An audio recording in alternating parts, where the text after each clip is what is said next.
Hey, everybody. How are you? It is once again that time to remove the V that has got a hold of your noose. We are getting down to the wire, and I certainly implore you to do so, especially if you're catching this video between the days of July 9th, when I'm recording it, and July 19th, our forecast day where Oz falls apart in terms of the perceptive qualities of whatever's got a hold of our noose. I'm Ben. I am the Skullcap Savant, and we are going to dig right straight into the heart of the culture as it is being manipulated from afar by the technology we've discovered called the V steganography. We're gonna waste no time with this episode, simply continuing where we left off. As always, brief disclosure, I guess, go to my Rumble page. This video is not going to make a ton of sense without watching these last 5 videos, and I simply don't have the time to get into the context of it because I can only almost keep up with the reference point from the last video onward. But as is typically the case too, if you go to the second page of my videos and go over here to the New Jerusalem, Earth Hidden Destiny, and then the one right after that, the Winter Solstice Reset Ritual Solidified.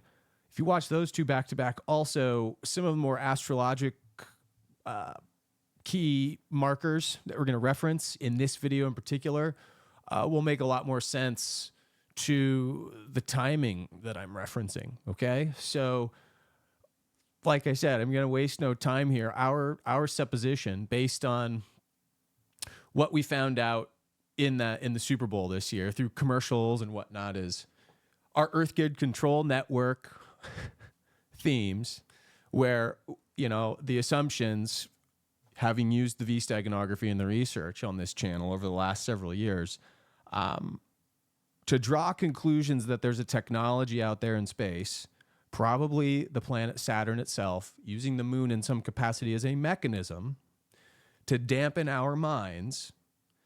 There is an Oz effect that has been created where we don't know what's real and what's not real anymore on this earth. And the Twisters movie was the theme we started out with in recapturing these mythologies and honing them in to what we're seeing in the spellcasting using that V steganography over these last 5 months. The body of work that we've got is tremendous, of course, and you go back and even watch back into the pre-COVID times when we were first catching onto this thread. And, I'm simply astonished myself at how much of it has lent a playbook for what's happening.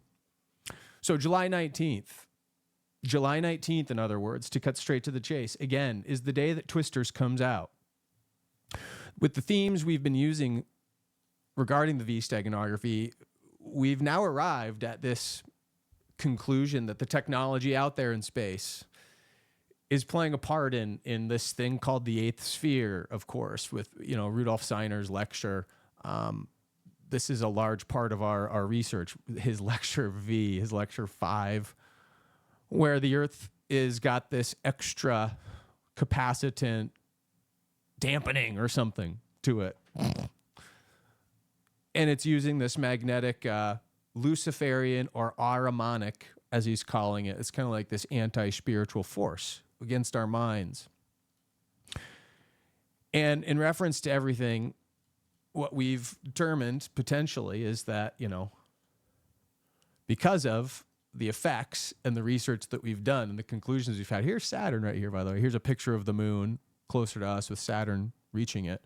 So these rings are broadcasting Oz at us. The Oz frequency, we can just call it, right? The dampening frequency that's using the moon in some capacity to generate a dampening House of M effect, or the time variance authority effect, these things that we've discovered through the Marvel universe and what's being shown through us by the Jewish media. These things are coming apart, is our supposition, and dropping us in Oz on July 19th. Now, the reason why this has been particularly interesting to watch unfold since I did my last video about last month is that I ended the last one with, of course, some themes around 44. We're going to get right back into the 44 things, right? The 44 themes in the numerology sense were all about Jupiter. They were all about the bank collapse, the bank on the number 44 denotation, I guess I can call it, on the sign that was across the street from the Chase Bank that blew up on Capitol and Market Streets. The more recent additions to the Hideo Kojima work and the Death Stranding and the effects that we're about to see match up with that in 44. There are some interesting key markers that also led us into looking into the just the coincident nature that Cliff High was also, let me reference the post I put on the last video. Cliff High was also talking about this stuff, about one of his biggest emotional markers that he's ever found in his work, in his web bots, also having a great amount of significance and emotional upwelling and release language, as he calls it, during this time of July 15th and 16th, as he puts it. And he himself in his own work, like he says, these are just estimates based on the prescience and the, in the entropic field, as I would call it. And people leak language psychically, but imperfectly in terms of a timing mechanism. So he self-admits that this might be off by a few days, but probably not by more than a week. There's something that's going to occur on this time frame in his data in July 15th and 16th that everybody's talking about, the July 15th event. He added to his suppositions on Twitter by saying this, by the way, and this is going to be the preamble to the episode, and then we're going to get into some news, and we're going to full circle this whole thing back around to what he's referencing in this with Dick Allgire's work and show you how spooky it is that I think how accurately we've predicted the V steganography way of how these events that we're about to see are unfolding and how it can now be used right in conjunction with Dick's work and Cliff's work, in my opinion, as a corroboration mechanism. I'll make the case that is the case by the end of this video. But first and foremost, just to set the stage for everything, Cliff tweeted and said, "You're under attack." And this was a tweet that got sent out on July 5th. "You're under attack." So this is 4 days ago. "Given my data and the future forecasting group RV data about this month," the future forecasting group is Dick Allgire's remote viewing group. That's what RV stands for. "My postulate after seeing Dick's drawing of the nerve ganglia is that we'll be exposed to an enhanced image." He's talking about the nerve ganglia right here. This is the sketch he's referencing in Dick's work. This is also one of Cliff's posts that we're going to go through. He's talking about this very session and the revolution that's manifesting around it in this very post. But back on his Twitter feed, that's what he's talking about, the enhanced image of the ganglia, which is really the vagus nerve that we've investigated so much on this channel also. It's the complex of nerves, synapses, control centers, nodes, lymphatic, endocrine, all this stuff is attached to this master vagus nerve that controls all of your hormone drips, controls really your experience in the materium, right? Like it doesn't control it. It influences it with its hormone creation. It literally is the thing that has the biggest influence on your perceptive qualities other than your other sensory mechanisms, right? Like you have the factual reference points of sight, sound, all the senses that we talk about with the V-Steg that are under their control. You know, the 5 senses, the V, 5, number of man. And these things are can be altered in different ways. And one of the most surefire ways is to alter the hormonal mixtures, i.e. the whole communist agenda, basically. Let's just boil it down to that. Look at everything the damn commies do to the minds of the youth. The hormone drip can be altered and affected by way of frequencies. And we have argued that literally this is what's happening with that eighth sphere technology, this magnetic dampening on our minds, right? This is the Saturn frequency system. Saturn as the instrument, the moon as some sort of attenuator that creates this harmonic dampening field. I don't know what our perception is like outside of this, because I mean, even just look at the women's menstrual cycle, as we've discussed, and look at how much the moon is actually, as a gigantic object that's so close, affecting us. We start to get to the heart of what the V steganography conveys and really what the Templar's message is. And it's starting to, really be apparent that we've been onto something this whole time. So I'll continue with his little tweet here. It's not a little tweet, it's a longer one. This is to say, he continues on to say, Cliff does that. That's to say that this is to say that humanity will be split into two groups.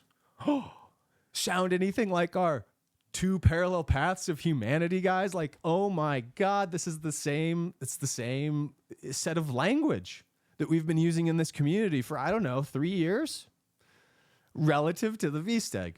Both groups will see the image, but one group will have an extra nerve stimulated. Body reaction part of the experience. So this is to say something in the sky, some Project Blue Beam-esque. It's what everybody's starting to rumble on about. But some subset of people that are going to experience this, probably the normies that don't have any protection against, the implements that are swimming through their bloodstreams as a transducer. That's, think about it, guys. The shots that they have now swimming through their bodies, these normies are big transducers for whatever specific frequency gets beamed at them, maybe by some device in the sky that they're going to have kind of a religious experience based around, right? So he even says this conceivably induce a religious experience in the subset of people, in that X nerve, the wheel. It's the wheel, the thing that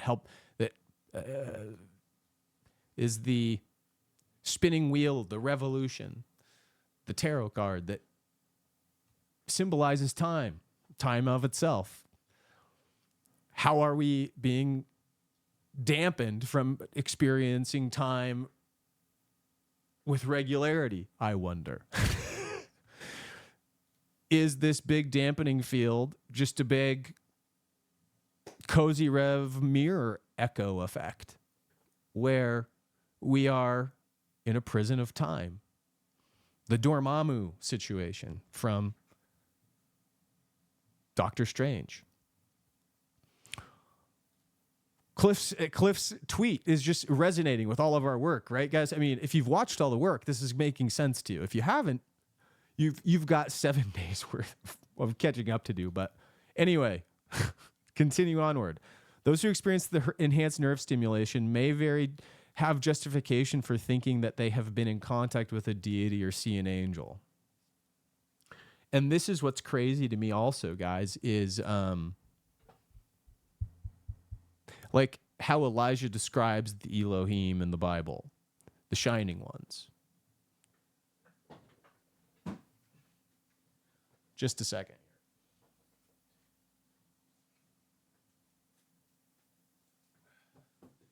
We've called them the Watchers on this channel in the past, but, we've referenced the O'Brien's work.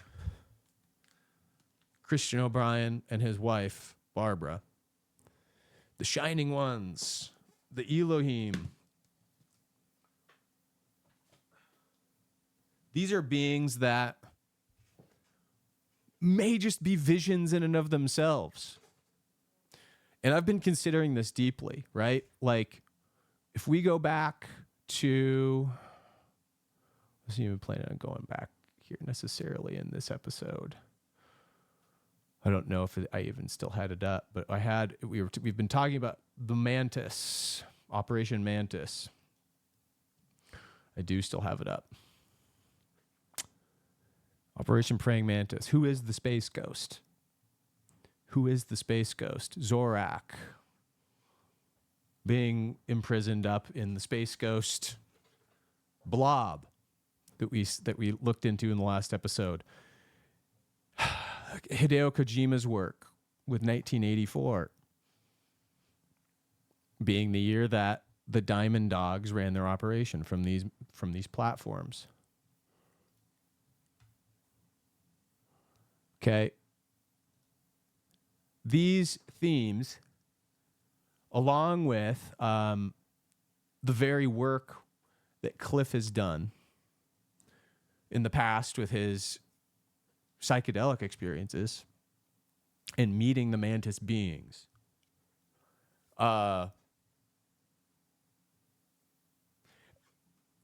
I'm not quite sure how to put this, but I'm not actually convinced that the Elohim aren't just duped constructions of our imagination broadcast to us by the Mantis beings, for instance. I've said this in the past, even when you look at Norman Berggren's book, The Ringmakers of Saturn, the creatures, or the vehicles, as he puts them, that are in the book look like insectoid things. Let me see if I have a copy of her.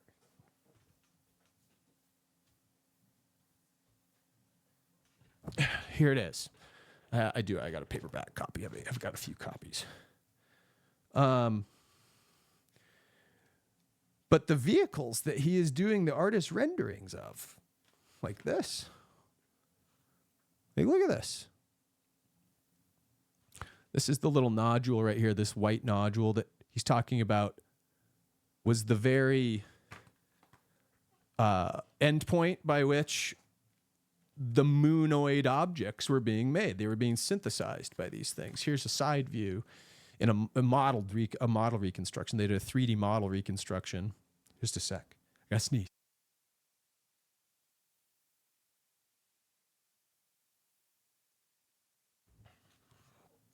There we go. The model reconstruction of the insectoid being or vehicle that's so gigantic in size that it's, the whole theory behind the Ringmakers of Saturn is they're creating these condensed planetoid moons out of aggregating space dust together and forming it. It looked like, and these were the very vehicles that created the resonant rings of Saturn. The musical instrument, the mind control device.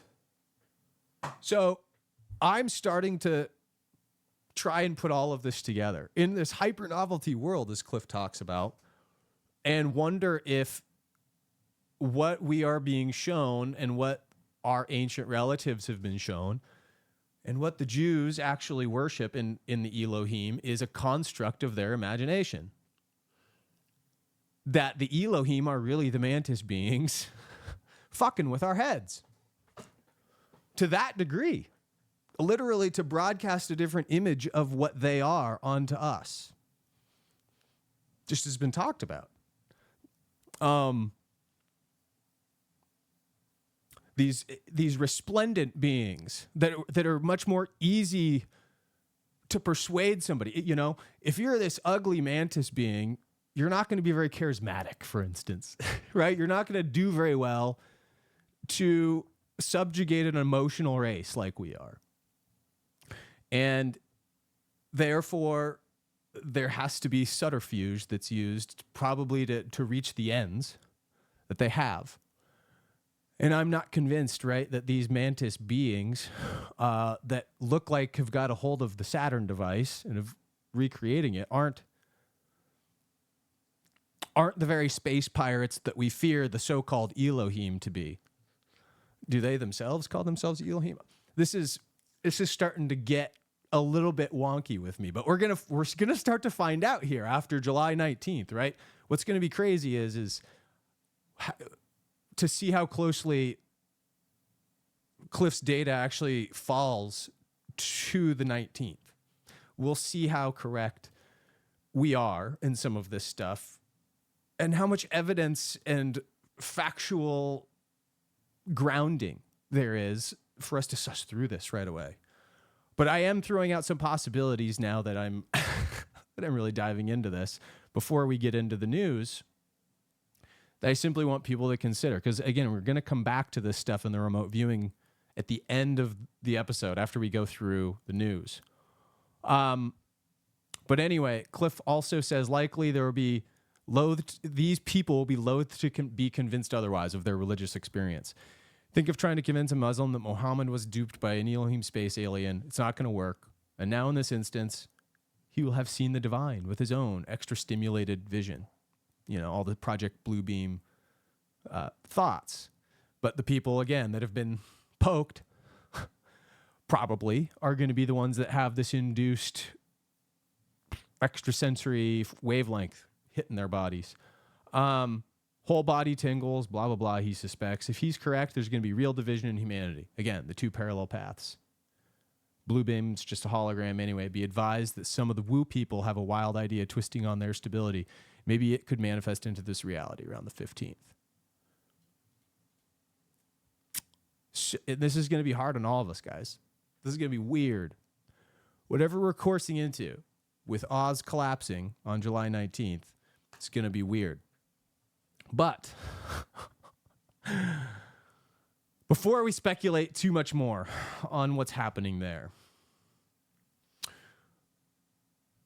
we're going to get into the news and just show all of this milieu of a collection of events that have V-steganography components, or they are simply hits to the V-steganography predictive model that we've honed here.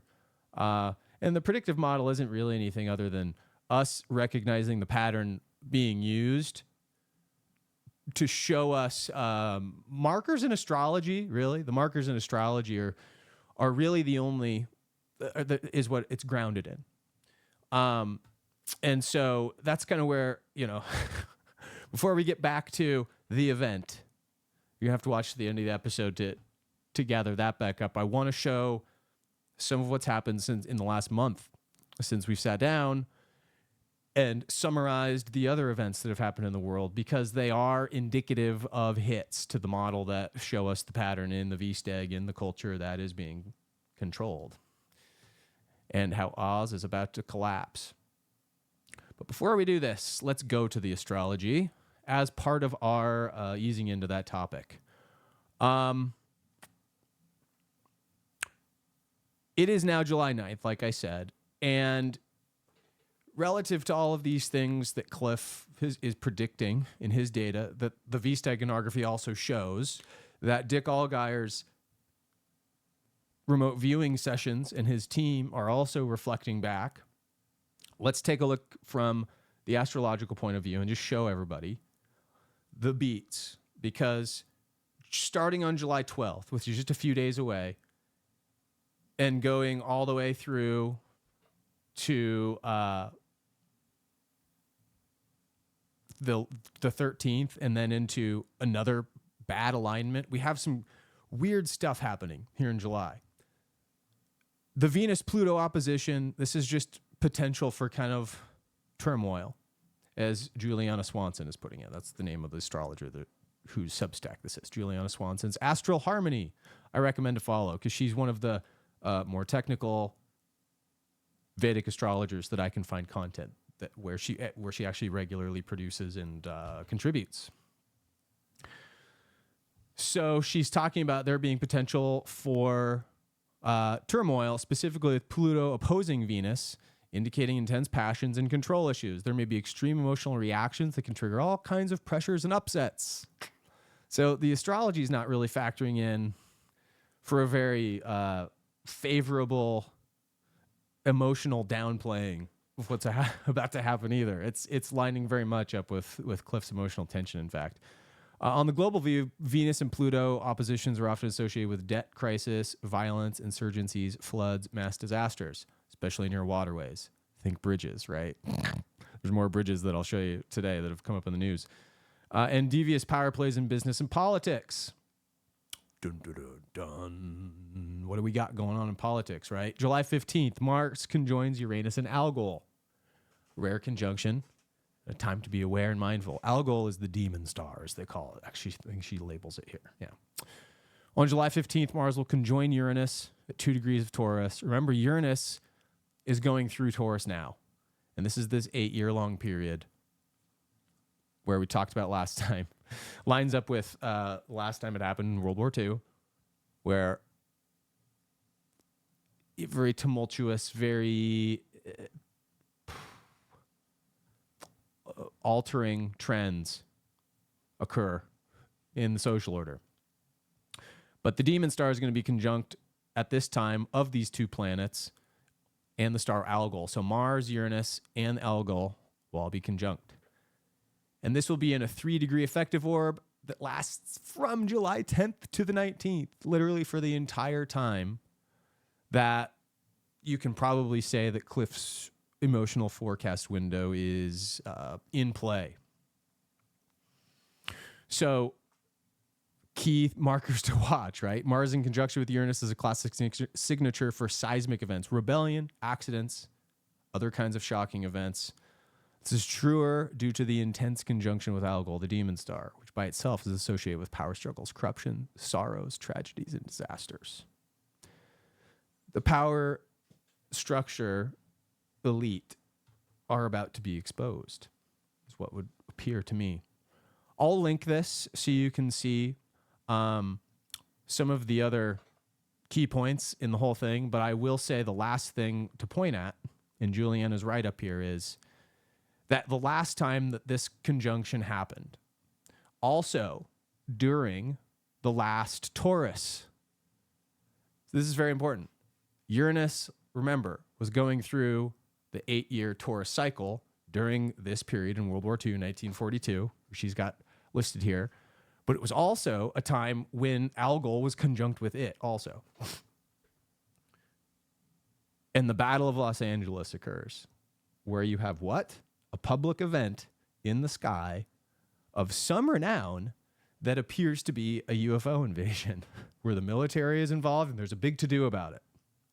Fire barrage in the sky, as she says, like, this is a very big deal. And it changed people's awareness on the UFO issue. Before the Germans even had theirs up in the sky, I think. The UFOs, that is. The same ones that Admiral Byrd would have faced out in Antarctica, right? But we don't need to get into that right now. What we have here is a harmonic match for what may occur with the same alignment occurring here with the emotional spectrum of Oz decoupling. Okay. What else we got in the news? So before we get back again to the nature of the Oz unveiling, which we'll compare ultimate notes with the remote viewing guy's work at the end of the episode. Wanted to get it back into some themes that we started to uncover earlier in, I'll just call it the season. By the way, guys, I only have a couple of episodes of these I'm going to do left. Allison and I are moving right now, and so that's eating up a lot of time. That's why you haven't seen me even as often as I was doing them before. But with everything unfolding as it is, there isn't, in my eyes, a point to do these culture decodes as I have. I kind of got back into it just to get the groove back, but as I think I've expressed here on the channel, my aim is to start a Substack that has a lot more to do with the technicalities of what we discuss in this channel so that it's not so conceptually confusing to people that come to this and don't have 10 days solid to watch all the content to completion to really get it.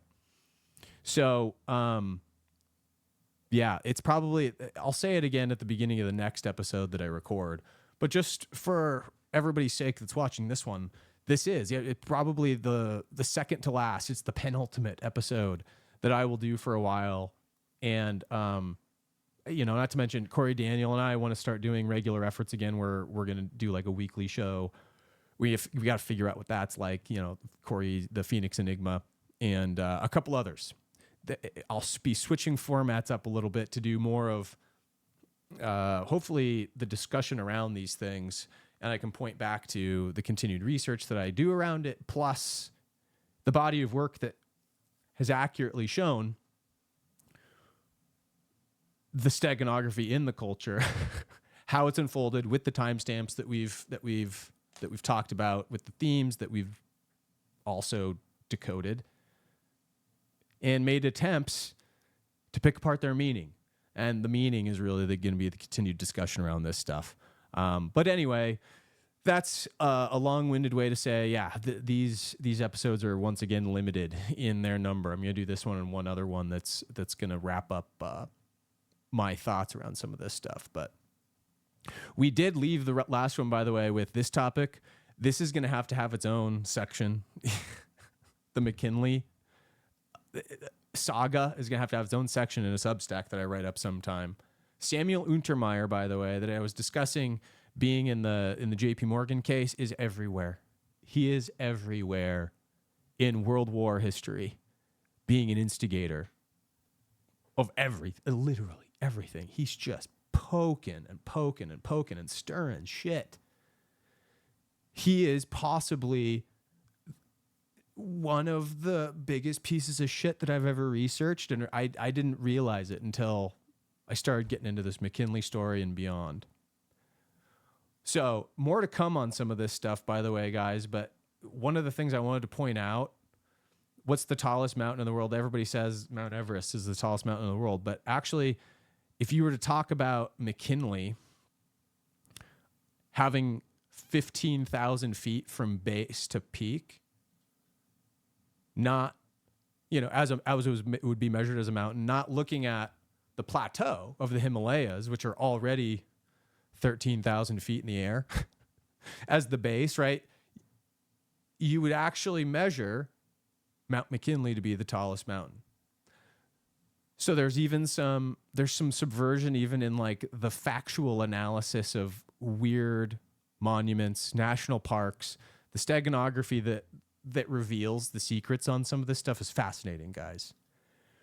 But McKinley, remember, only came out of our research because of the monument in Buffalo, New York. The McKinley Monument, which is an obelisk, which matches the Washington Monument structure, which is an Egyptian representation of Cleopatra's Needle. The winter solstice reset ritual all revolves around this. In the Venus Family book, remember. I might do like a quick review at the end of this episode on this stuff. Just hopefully ground us in something. But as it's just kind of a brief touch on this from the last episode that I recorded, because I had mentioned that I would dig deeper into the McKinley stuff, and I will, but it is so ingrained that it's to show you what it is going to take a little bit more work than I have right now to put together. I'm still researching it. But moving on to just kind of like pop culture news. All right, let's get into some lighter stuff. Along the way, in the last several weeks, a lot of things have happened that beg for our analysis. They don't require too much analysis because I think I can just point to them and show these are things that are happening in the culture that line up with Oz being unveiled and the mind control that surrounded all of it in the media, including Matthew Perry and his death and this weird Batman reference and the Joker. The Joker just wants to see the whole world burn. So does the alcoholism and addiction.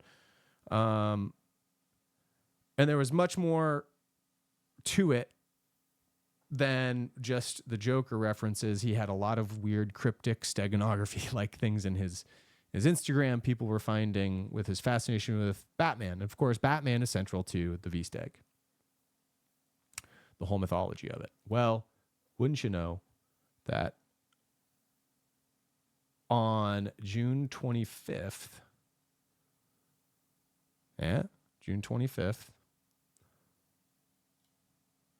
it is reported that, I think this actually happened on the 24th, if I'm not mistaken. There's some mysterious circumstances around Matthew Perry's death, and they're calling it murder. Page 6 matches. Yeah.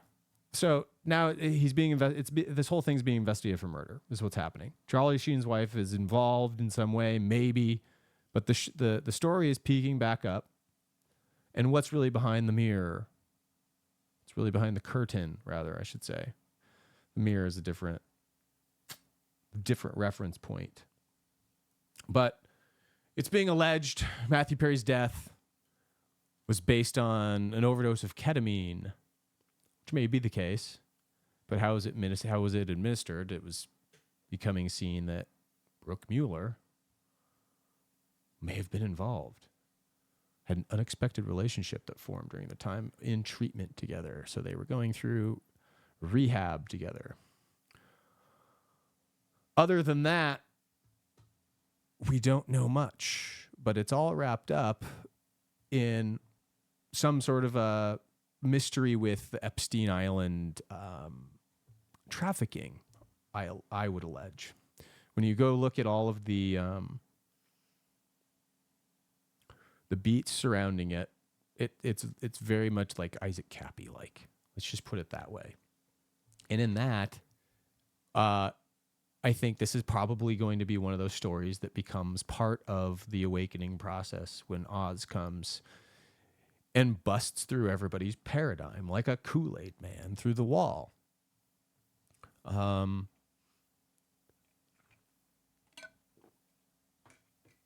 We'll see. It's a sad story. We've known it's had steganography in it all along because of the Batman. Because of its alignment with the stock market collapse in Copenhagen with all the Batman that was plastered on that whole event. And the vigilante justice that's behind the scenes probably happening with the Templar contingent, who Batman's archetype really represents, the Cathar Aryan Templars. But anyway, guys, another hit for the Oz spectrum of the curtain, the Oz spectrum of events and the curtain unveiling. Another one I missed, Space Ghost #1. With all of the Space Ghost decode sessions that transpired in these last two videos, I mean, fascinating. Seriously, I still haven't even been able to go back and totally comprehend everything as it relates to the Diamond Dogs and Metal Gear Solid and Snatch and, you know, all of these themes that all, again, point to subversive mind control being the current state of affairs down on this planet. This escaped me that there was a Space Ghost #1, a new series that came out on May 1st, May Day, just like the whole May Day theme in the decode. And remember, guys, May Day is it was one of these markers. One of these markers in the Space Ghost stuff. I might have deleted that. I had it up, yeah, but I think I did delete it.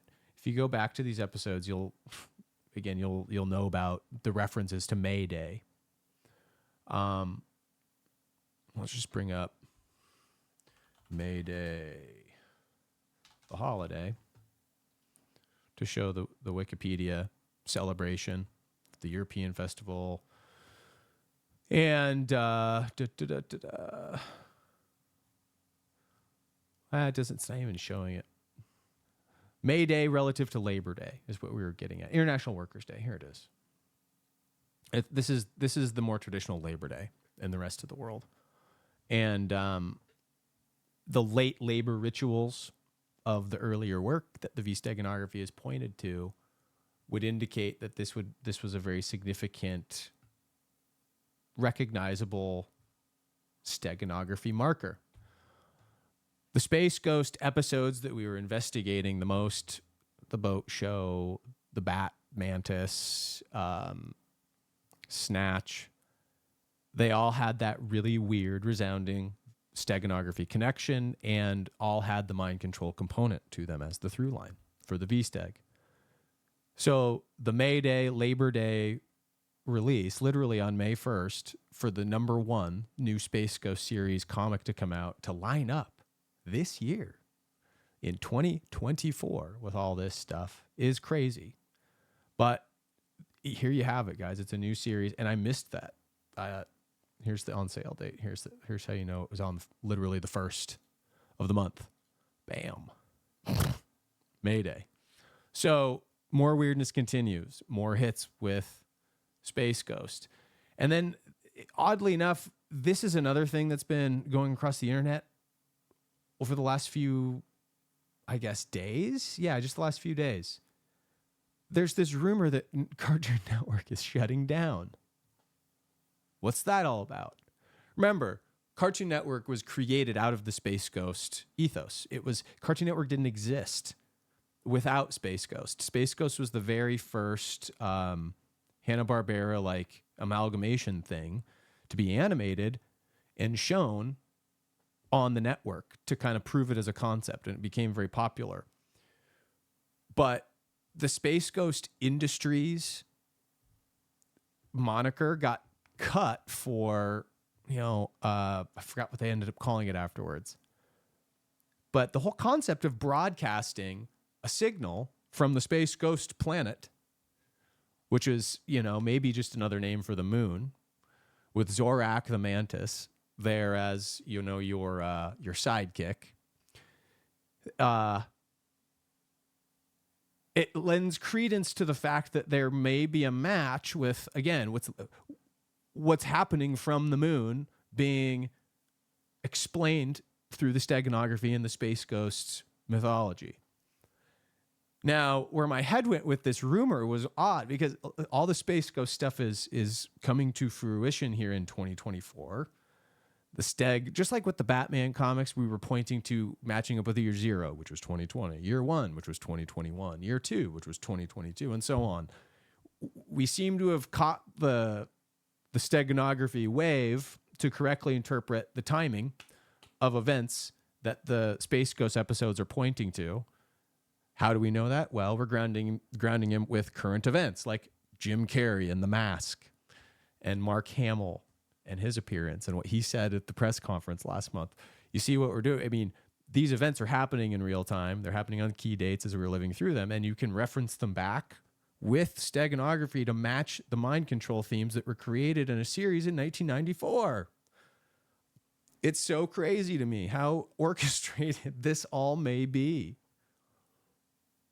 But the Cartoon Network is shutting down lends, in my thoughts, to the idea that what might be happening is the Space Ghost Industries might be shutting down. The broadcast mechanism from the moon, maybe. What would happen, guys, if the moon and the frequency that we argue creates the 8th sphere gets shut down? What would that do to our perceptive senses, right? So there is this weird rumor that has been going all over the internet and is getting some level of traction with hashtag resharings, and people are like, Cartoon Network shutting down, and people are saying, no, it's not shutting down. Spread the word. What's at stake for animation? Post about your favorite Cartoon Network shows using RIP Cartoon Network. Active members of TAG and help by help with this survey. So people are saying, no, Cartoon Network's not shutting down. The network's not dead. And as far as we can tell, there have been no recent layoffs to trigger this RIP Cartoon Network trend. However, that's not to say that the network doesn't have any problems. It and Warner Brothers properties have been in a general malaise since the merger with Discovery. Warner Brothers Discovery Inc. stock continues to plummet from an all-time high. So Warner Brothers is involved, which is DC, which is Batman. I don't know if that has any specific involvement with this, but I know that Batman on HBO Max and everything is streaming. Anyway, additionally, the conglomerate's reputation is in decline as consumers frown upon unpopular moves like renaming HBO Max to Max, removing content from the streaming service, canceling content for write-offs, blah, blah, blah. So, the Cartoon Network rumored shutdown. No, it's not shutting down, but why did the rumor start? You know, that's what's so crazy about some of these psyop-y things. Next on the list, thank you, Lisa Davis, for bringing this to my attention. I did not know that this series was coming out. But there's a series called The Penguin. There's a series called The Penguin that's coming out. And where is it? This is the trailer for the movie, and I think it's on HBO Max also. It's just on Max. That's what they said, right? Criminal series. I'm trying to find the release date of it. Feral Penguin. This September 8th. That's right. It was in September 8th. I forgot. But there's this trailer you can watch that actually chronicles how the series follows the Penguin in the aftermath of Falcone's death.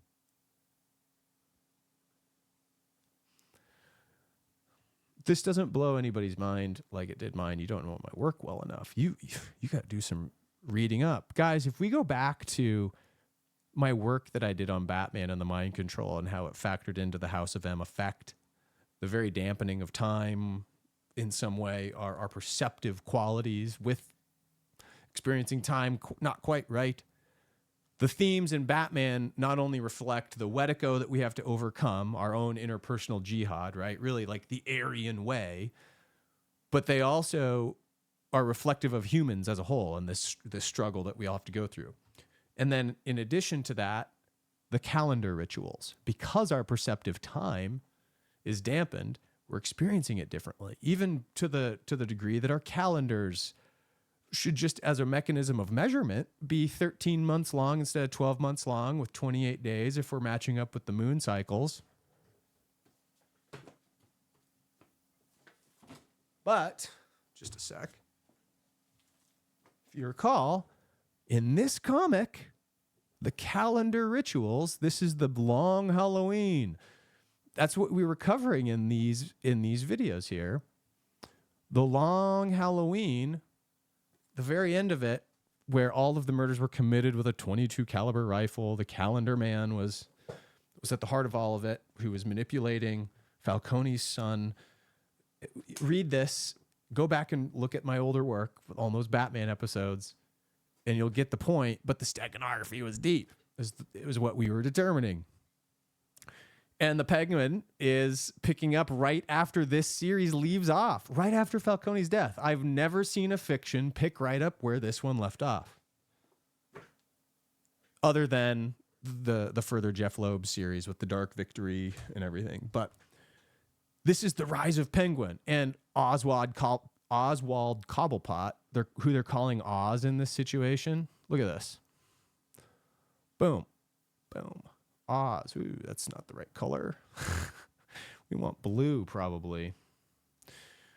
But who's to... Ooh, who cares? I'm just going to remove all of them. Delete all. Yep. Confirm. And then... You guys get the point, maybe, right? I don't know what's going on with my highlighting tool, but it's being a little bit finicky. The point is Oswald Cobblepot, who is the popular character, the Penguin. he is called Oz in this series. And that's not really common parlance, I don't think, for the character of the Penguin. I can't recall any comics where he was called Oz, but very specifically in this new series, which comes out September 8th. Also, interestingly enough, with the calendar rituals and the late labor theme, which is where we got that theme, was from the calendar rituals in Batman. And very specifically, remember the year 1, 2, 3, and then the Dark Knight 1, 2, 3 by Frank Miller, and then the Jeff Loeb series, which we're referencing here, the Long Halloween, the Haunted Night, and Dark Victory. So those three-part series are the series where we find the Batman steganography anyway, relative to the V-steg work. But outside of this, I've never heard of Oswald Cobblepot called Oz. So it's bizarre to me and it stands out. And that's the thing about the steganography. It's where you're seeing the puzzle pieces that are just traced around, and you can kind of fill in the blanks. So, interesting thing, late labor ritual contender for September 8th. Selena Kyle is in the series. Remember, Selena Kyle was a big part of this. And I'll have to watch this series, I guess.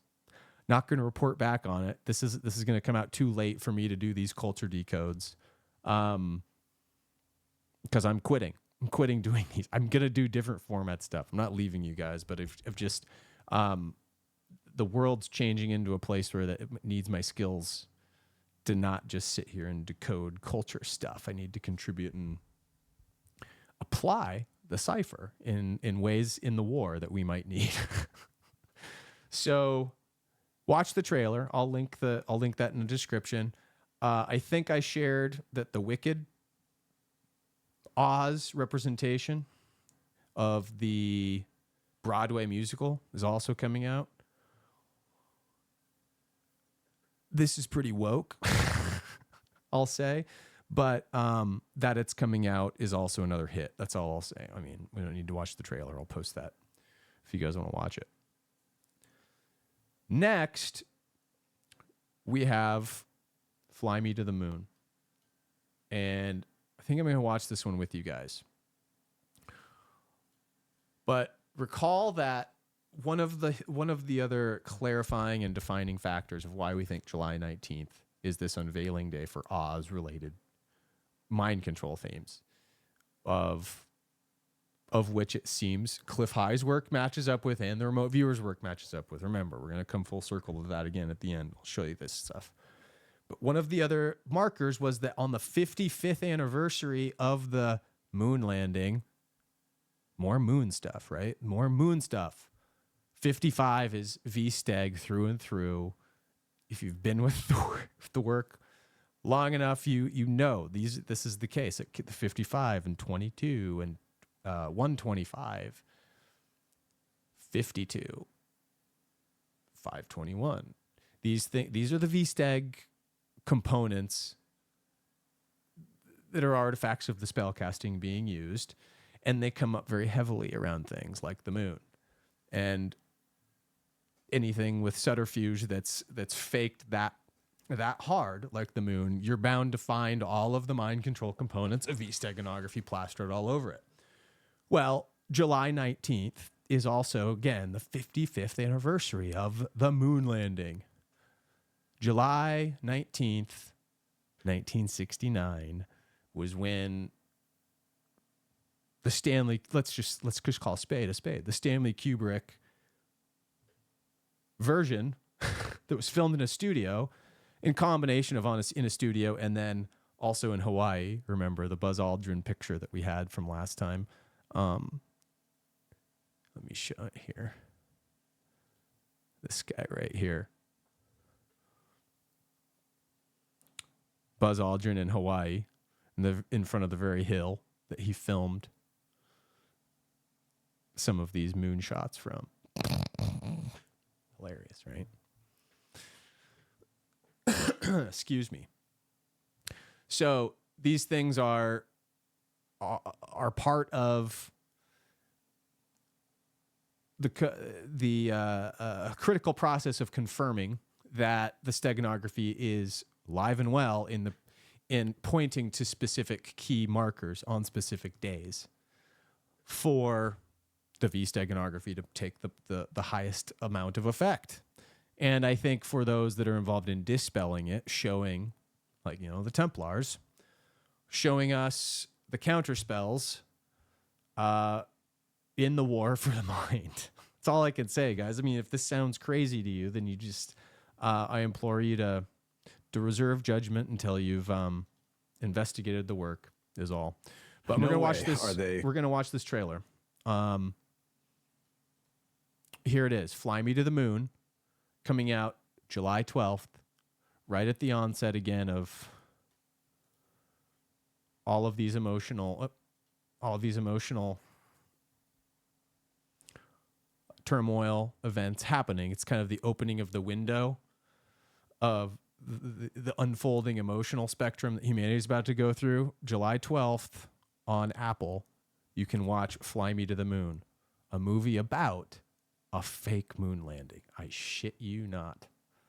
Watch. No way are they cleared for this. I mean, you know, come on, we got to bend the rules like just this once. No. So what you're about to see is classified, just a quick peek of Fly Me to the Moon. Classified. Oh my God, it's so classified. Just check this out, guys. NASA needs a marketing specialist, and you are the best. NASA needs a marketing specialist. Why would NASA need a marketing specialist, right? To sell a certain outcome to the public, right? You can see where this is going. The Mustang Fastback, 355 horses for him, seat belts for the family. Just lucky that my water didn't break in there.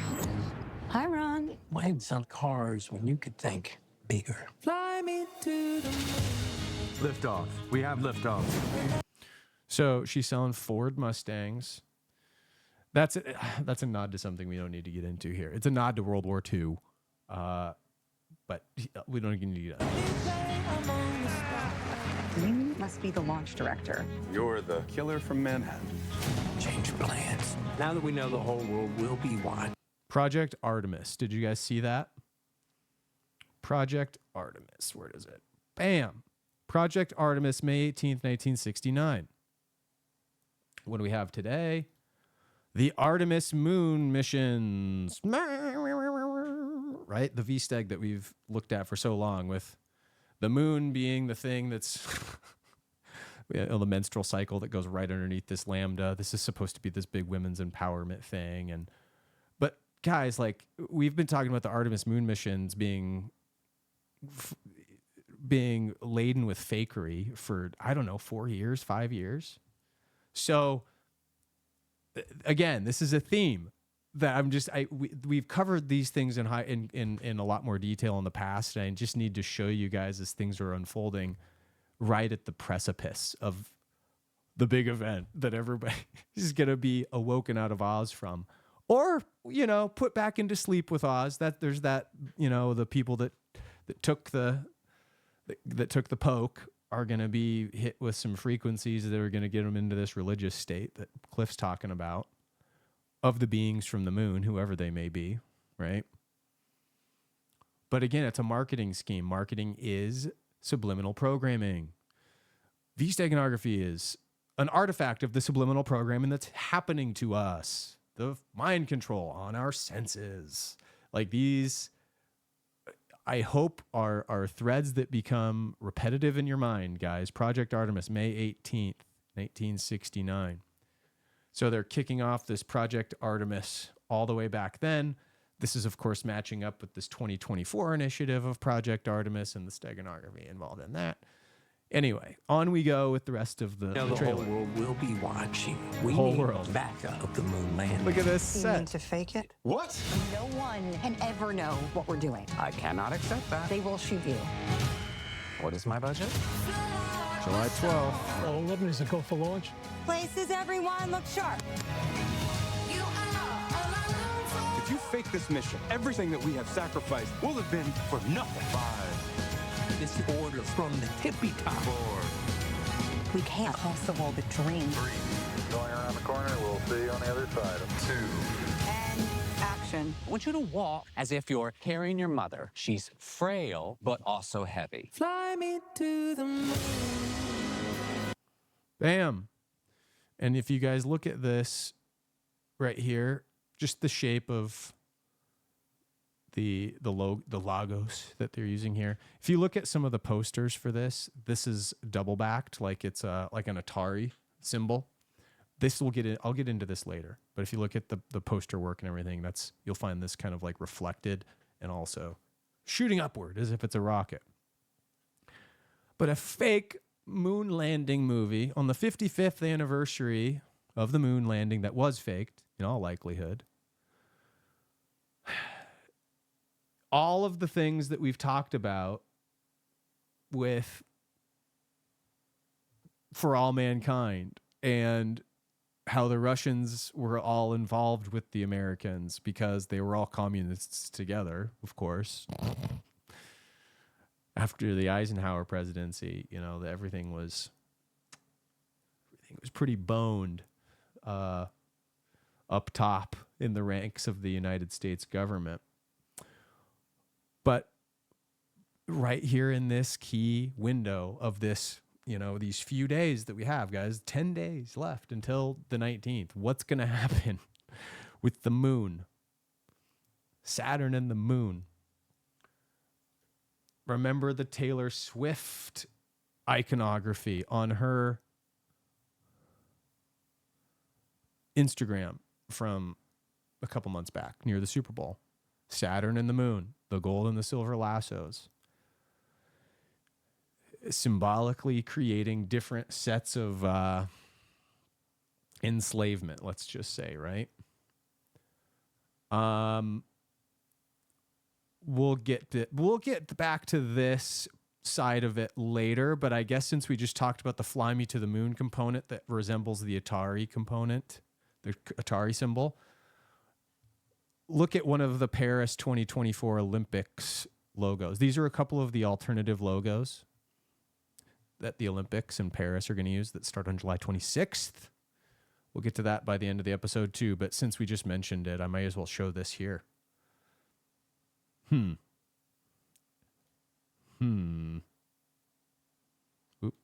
this one. Interesting, right? Again, when you look at the posters and things for this, I haven't really seen any posters. They're ads. When I look at ads, I've seen ads online for this. You see the similarity in the steganography, at least. We'll come back to this. This is Jupiter, of course. 2-4, 2-4, 44, 2024. We'll come back to this stuff. It has to do with some of our previous suppositions with what's happening too. But interesting, right, guys? This also lines up with Super Bowl 52, the collapse of Glass-Steagall, and the money system that was subjugated back in 1999. The themes with this particular thread of the moon have gone back that far in our work, if you remember a lot of those themes. Which is funny because there was a dam failure in Minnesota. This happened on June 24th.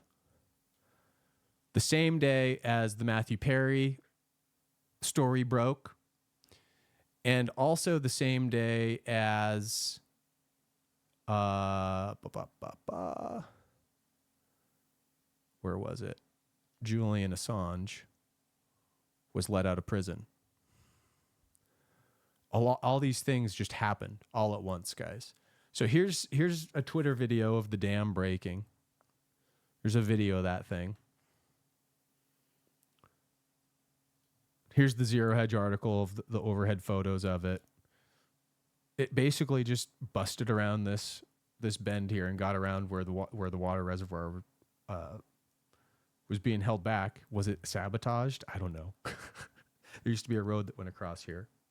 They just said it was poor infrastructure, right? That's always the excuse these days is, no, it couldn't have been sabotaged. It was degrading infrastructure, which I'm not going to deny. Our infrastructure is effed. But this is an interesting, the timing of this event is really interesting. Here's a more severe photo further along. I'll just kind of park it right here for a sec while I go back into this. If you also recall around those Super Bowl 52 videos that we did and Glass-Steagall falling apart, and again, perhaps the money system plays a part in this emotional upwelling. There's maybe an after effect where there's a run on the bank after it because the religious experience is so immensely perception changing that we experience that too. But the timing of this, June 24th, remember 24 on Jupiter, 24. Not only 2 4s, like we showed last month when the Chase Bank blew up, and we showed all the connections to 44 back then, based on this video. The explosion on Market and Capitol Streets, all symbolic of the banking collapse. June 24th was a significant day where the Julian Assange release occurred, where this occurred, where the Matthew Perry investigation occurred with the Batman trigger. Because it was 666, which is a very Templar signature also. Think about the Washington Monument. It's 666 feet tall when you consider that the 111-foot foundation that's added to the 555-foot tall obelisk that's above ground. And so many other things. It's a megalithic measurement. The Templars and the Gnostic Masons. Let's clarify Templars as Gnostic Masons versus Freemasons. They constructed their ancient megaliths with these measurements. These are harmonics. They're interoperable within the magic structure that's being used to cast all this crap on our minds. And there it was. Everyone was looking at 666 this year in June because there was all sorts of things pointing to it this year. All the woo community was looking at June 6th. But they weren't because, June 6th, 2024, everybody was figuring. But nobody was talking about June 24th, 2024, where you got the 2 sets of 24. There's all this weird numerology and gematria around 24. And that year, the gold and purple rituals around Kobe Bryant's death, number 24, Warren Moon, Joe Montana. Remember these rituals, guys. These were moon rituals all the way back then, and they coincided with banking rituals, and they coincided with riddles that hid from us. And we found out a lot of them, again, in this book here. The Venus families of the founding of America.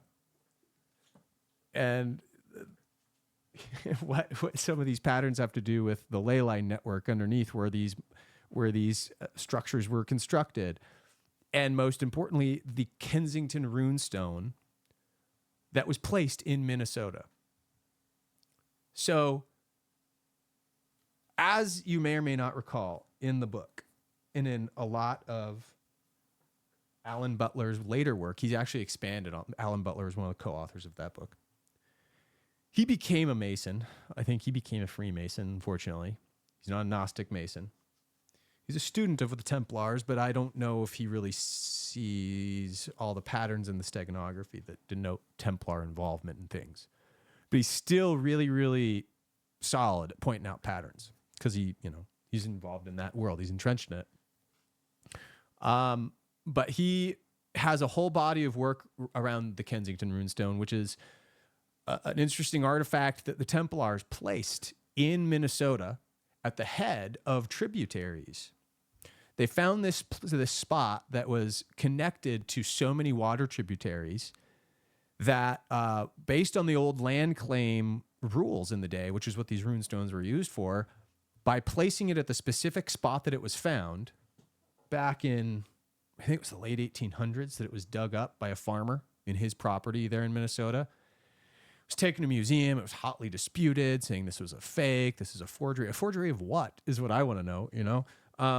But the rune stone was cast into the ground and etched with dating in Ogham of the Viking language and some other languages, and it dated back to the 1300s. And the placement of this stone in Minnesota at the head of all these water tributaries using the old land claim rules of the world back then meant that all of the tributaries that were touched, all the bodies of water that were touched, and all of the land around them, I think you get to claim like a 50-mile radius around all the land that the water touches, right? That by placing the runestone there, the Templars claimed something like 60% of North America and something like 80% of the continental United States just by placing it there.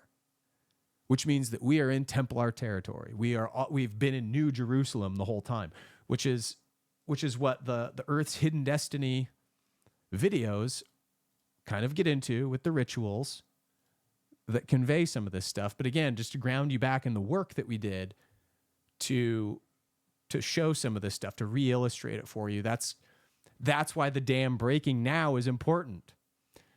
Because somehow with the timing of this, and the obelisk and the winter solstice reset rituals that were denoted in this book. Remember, guys, it's very important. Two of the monuments that the shadow of the Washington, two of the other monuments in the vicinity of the Washington Monument that the shadow touches on various points in the year. One is on August 7th. Just a sec. One of them is on May 7th, which is V-Day, victory over the Nazis, as they say. And then one was August 15th, which was victory over the Japanese. The shadow of the Washington Monument touches these other World War II monuments in the same vicinity perfectly on these days. One's called the World War II Pool, if you recall from the earlier work, from those videos, and then one's called the World War II Memorial Pool over here, and they both have water pools in them. They both have water pools in them, and the shadow that's cast on those days from the monument, again, touches perfectly the midpoint of those. Both of them are considered V-days. The obelisk denotation of these events, lining them up with the winter solstice reset ritual that also occurs with Ellipse Park on December 21st, matching it with the key events that we had, again, to that key Super Bowl 52 that took place in Minnesota in the glass stadium where the Eagles won. The Steagles in 1943, when World War II was going on, were a team that the Eagles and the Steelers combined to make, because supposedly the players, they're too short on players because of the war. So they combined to make the Steagles. So you got the World War II ritual right at the heart of it too. It's bananas how connected it all is, guys. And we're seeing the steganography confirmation that we've made these assumptive, they haven't really been declarations, assumptive conclusions around what the steganography means. That these things are happening now, as we're going through these final moments before Oz is to be unveiled, matter. And we'll find out more and more as time goes along. The 44 and the bank collapse, right? But another hit. It's been about the bridges and the dolly and the white lion. And look at all the other videos that we just got through and the bridges of Death Stranding and the Bridges Network in the Death Stranding metempsychoses universe. What do bridges represent now? Why do they keep failing? Another one failed. This is one of these. This is a revolving bridge that kind of twists as ships pass through. This, instead of a drawbridge, which opens up this way, this one twists. But this happened also, this happened on July 8th, just the other day, I guess it was yesterday that this occurred, and jammed up all this traffic outside the Bronx. So what happens when the bridges get shut down and they can herd you like cattle? This is pretty deliberate, in my opinion, based on the ritual. They're trying to shoot water cannons at it because they say, oh, it overheated. This heat wave, right? Like, oh, global warming is causing these bridges to fail. We have to shoot water on it to cool down. I don't even know what they're shooting water on. They're shooting water on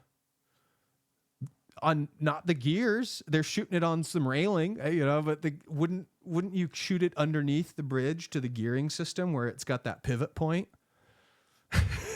If you're actually going to cool it down, there's some very obvious mind control bullshit going on with it.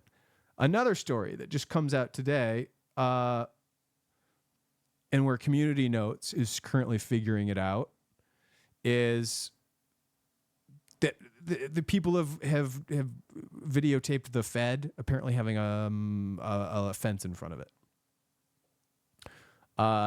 Community Notes is saying that this is from 2022 when the Federal Reserve announced the building known as the Ecclesias building was undergoing a renovation and expansion. I think we can actually prove if that's the case if this has the eagle still on top of it, because the Federal Reserve actually removed this eagle, I think, in that process. So that might be the case if there's a sign here. Off hours. Yeah. Interesting clip. It came up on my feed, and so I thought I'd share it in context with all the things happening. But Community Notes isn't as trustworthy as I would like them to be. This very well could be a clip from 2022 also, though. Another theme coming up, this Katy Perry video is coming out July 11th. Katy Perry was an involved theme in the Theta work that we did last year. This video right here, Katy Perry and the Awakening of Ishtar and the Age of Leo. It's a signifier of the Age of Leo that we're heading into. I am not arguing that Katy Perry is of a benevolent, I don't know. At some point I thought she was acting on behalf of, like Templar counterspells somewhat. That's certainly what it seemed in this video here. But I guess lately she's been very risque in a way. We'll see what this video is all about. It's already got some risque nature to it, right? She's deflated clearly, and she's blowing herself up. And on July 11th, there's going to be, which is 2 days from now, a music video that releases. We'll cover that in my very last video that I do, but it's another thing to keep an eye on. It's been a theme in the VSTEG work. And again, the week before this big event is happening, here it is.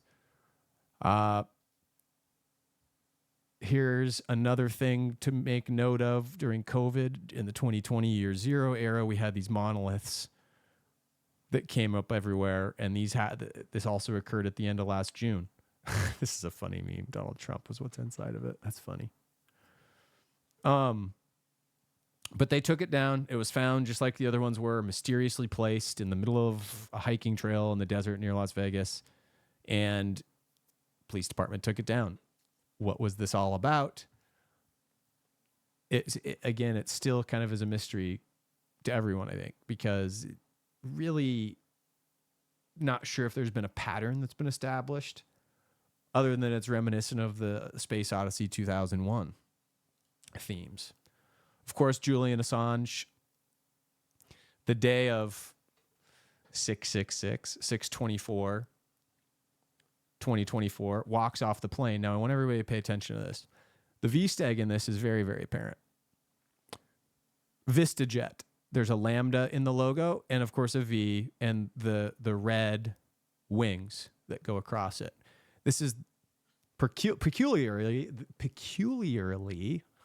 the airline that was chosen for his flight, which famously charged him $520,000. Super Bowl 52, anyone? 5.2 feet in a pace. These are numbers of man. V is all about the steganography to control man. And this was on June 25th, 52 and 25. The mysterious donor paid in Bitcoin, and it was no problem. That was it. The Bitcoiner paid 8 Bitcoin and freed Julian Assange of the debt burden. But there's V-steganography even in the BTC that was used. 520,000. He also crossed this red line. You see this red line on the bottom of the jet? You can see it a little bit clearer, I guess, like right here. There's a red line.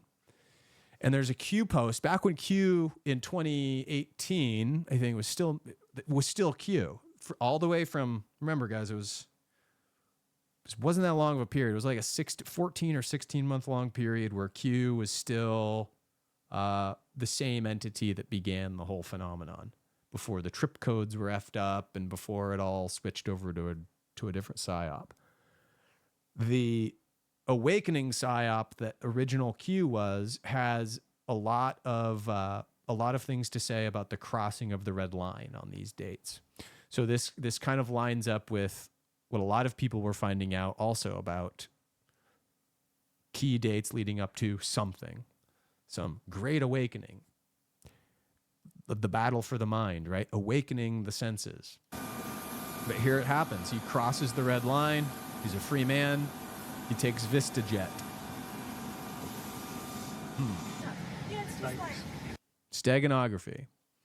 Everywhere we look. Speaking of Bitcoin, the crypto crash has begun with the Bitcoin being drained out of the Mt. Gox settlement. Remember, this is the same playbook that was used in 2017. We've talked about this ad nauseum on the channel too. I did a whole write-up and presentation on this. But here we are, the very end of this is, as Bix Weir would call it, here we're in the end game, right? Like this is the end game. And I agree to that extent. Like the BlackRock ETF that we pointed out in the last month's video is only going to continue to make things worse in the obtainability of actual Bitcoin, and it's only going to accelerate the crash of the market. We'll see how quickly this gets rid of Tether. And again, just the mentioning of the Bitcoin lockouts ending. But switching gears again back to the 44. The 44, guys. I'm going to get this ad. I'm just going to pause this ad, I guess. Freaking really creepy ad, honestly. But Pat Sajak here, that's what I was trying to get at, is retiring from the Wheel of Fortune. Okay, remember, the Wheel of Fortune is the X. It's the 10. It's the 10 tarot card.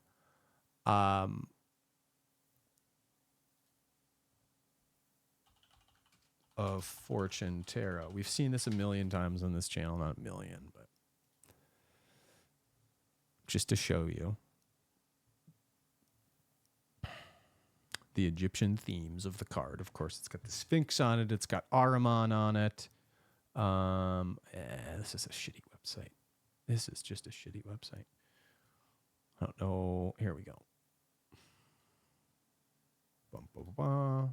Here we go. Here is the Wheel of Fortune Tarot card. I guess my face is right in front of it, so. It is the X. It's the 10. It's the, like we were talking about earlier, it's the card that controls time or signifies time. Wielding this card and its powers, one would say, if there were a divinator, could influence time, maybe, right? So there's a lot going on here. We've put all this into consideration, but what's interesting about the Wheel of Fortune card itself is it's a 4x4. It's got 4 archetypes around the corners, zodiac of Aquarius, Scorpio, Leo, and Taurus. And then it's got the 4 letters, T-A-R-O-T, tarot. It's got the 4 letters of the Hebrew letters, meaning the unpronounceable name of God, which one of them is He. You've got 2 He on here, which are the 5th letters of the Hebrew alphabet. You've got the alchemical symbols. You got 4 alchemical symbols. So in other words, it's 4x4. It's the controller of time. It's the denoter in the tarot of timing mechanisms. I'm trying to be as accurate as I can, because guess what? I'm not a tarot divinator. I know the symbolism of it, but the practicing of it, I leave up to others most of the time. Although I've got decks and everything, of course, myself. But with that in mind, coming back to the story, Wheel of Fortune, 44 years on the air. Pat Sajak is retiring. I had some stuff that I was going to reference with this too. 44 goes with the Paris Olympics, the Deadpool. By the way, remember, Deadpool comes out also on July 26th, which is the day of the Olympics. But because this happened on June 7th. He announced it on June 6th, but he set it on air on the 7th. That's interesting, because then it would be 666 also. I didn't put that together before just now. The 44 years, remember, goes back and matches up with not only the explosion, but with Jupiter. The Paris Olympics in 2024, Jupiter being relevant to the video last month. Remember when we talked in the video last month here? We brought into the equation the Jupiter square from the zenith of the alphas channel, where every single way that you can add up these lines equals 34. Donald Trump had 34 counts in his criminal trial. So we knew that this was going to be a big theme here moving forward. Again, going back to the Kobe Bryant 24 rituals from Super Bowl 52 time frame, it's bringing it freaking all together. The banking collapse, the mind control collapse, the history rejiggering. Really, in bigger strides than I've ever seen, I've seen the internet wake up to actual historical context, critical thinking about events, how they happened in these last few weeks, guys. It's given me tons of hope. But the Olympics are coming. The Olympics are coming on the 26th, a week after Oz is presumed to be here. And look at the other logo, by the way. This is their other logo. It's the face of Venus combust with a flame. What's Venus doing right now? It's combust the sun, which makes things emotionally debilitating on the senses. That's not a good mixture for what we're about to experience. But it seems to be in self-recognition by all of its logos about the astrology that's being captured and utilized in these times. You basically have a 2-week period, 2 to 3 week period that's unfolding after the recording of this video on the 9th for things to get crazy, guys. We've got things leading up with July 11th and 12th and starting to crescendo. Like Cliff's data suggests, by that 15th, 16th, maybe emotions are going to be high. And I suspect pretty close to the 19th, we're going to have our snap out of it or snap into it moment. The 2 parallel paths will ignite. People's senses and emotions will be out of control. The Paris Olympics also are coming on the heels of this very hotly contested election that just happened. We don't need to get into that here today. But how much mind control is there? Going into it, right? What else is going on with the 44? Well, oh my gosh, Mount St. Helens is about to blow again, they're saying. It's been 44 years. The earthquakes, the volcanic activity, the explosions. There's no effing way that this volcano is going to blow up. It's just like the unfounded fear that everybody has around Yellowstone, guys, that That Yellowstone releases its potential energy and explosive potential. Let's just call it like very regularly because it's just a big scab on the earth. Shouldn't scare anybody. Oh, that's an interesting plane. Boeing cargo plane makes emergency landing. More Boeing issues. My God. But Mount St. Helens itself, back to the story. Mount St. Helens itself just blew up 44 years ago, and it releases energy pretty consistently also. What we're really going to experience is the Earth expanding.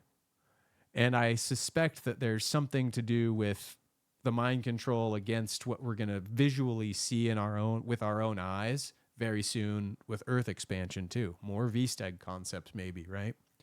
But I thought that was interesting that along with all the other 44s.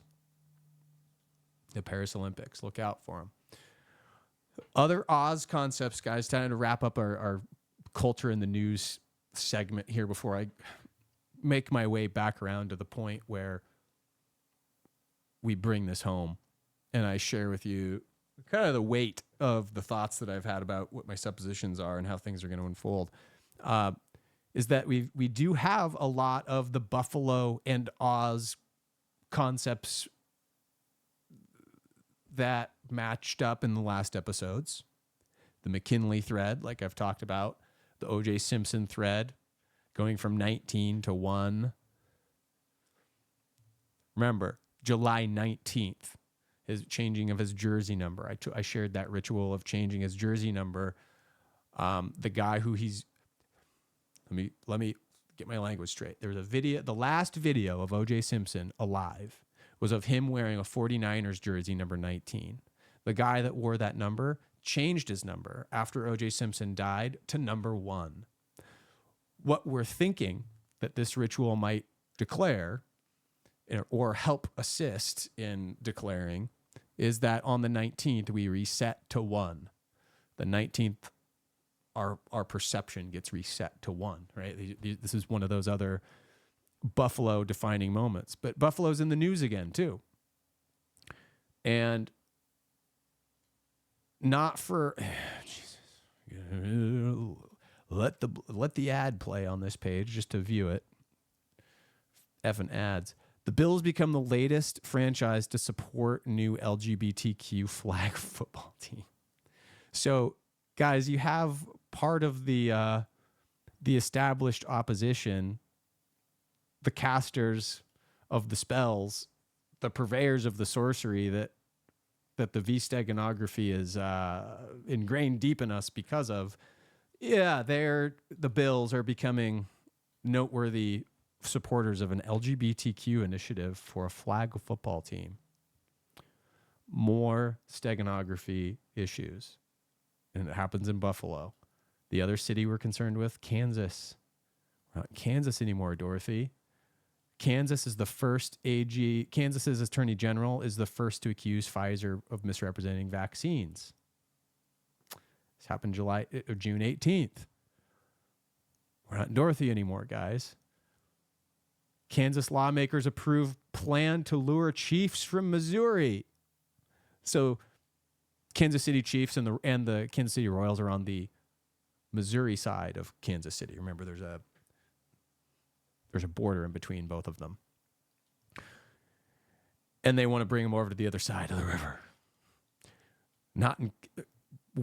We're not in Missouri anymore in this case, but Missouri is also where the Ozarks are, the Ozarks. And the whole Netflix series Ozarks, Oz Mystery that we decoded, of course, is everything you need to hear with that. Buffalo and Kansas continue to be in the news, guys. And then almost like the creme de la creme of the last month or so, the Caitlin, what's this girl's name? Caitlin Clark. That's what it is. Is it a girl? I don't know. We've got a prominent V and a 22 in her uniform. By the way, all of her constituent like rookies, they're all like number 5 or number 55 or number 22. All of them. Or number 24. There's this huge like marketing campaign that's being put into like everybody pay attention to the WNBA right now, right? And pay attention to the best player it's ever seen, this Caitlin Clark. I'm not convinced it's not a dude. I'm not convinced Caitlin Clark is not a dude. I'm not convinced, especially since the V and the fever, the Indiana fever. Why is the V so much thicker than the other type font on the jersey even, guys? Look at this. It's front and center. Number 20, V22, just like their fucking faces. And I call bullshit on this. So then there's this. Thank you to Josh Lake for bringing this to my attention. There's a Deadpool ad where he's advertising a silver product, the silver collapse, right?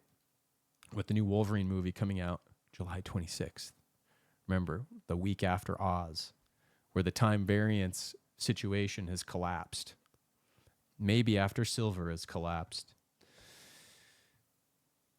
in its availability. I don't know. But everything with the Phi ritual around the Super Bowl. Here's our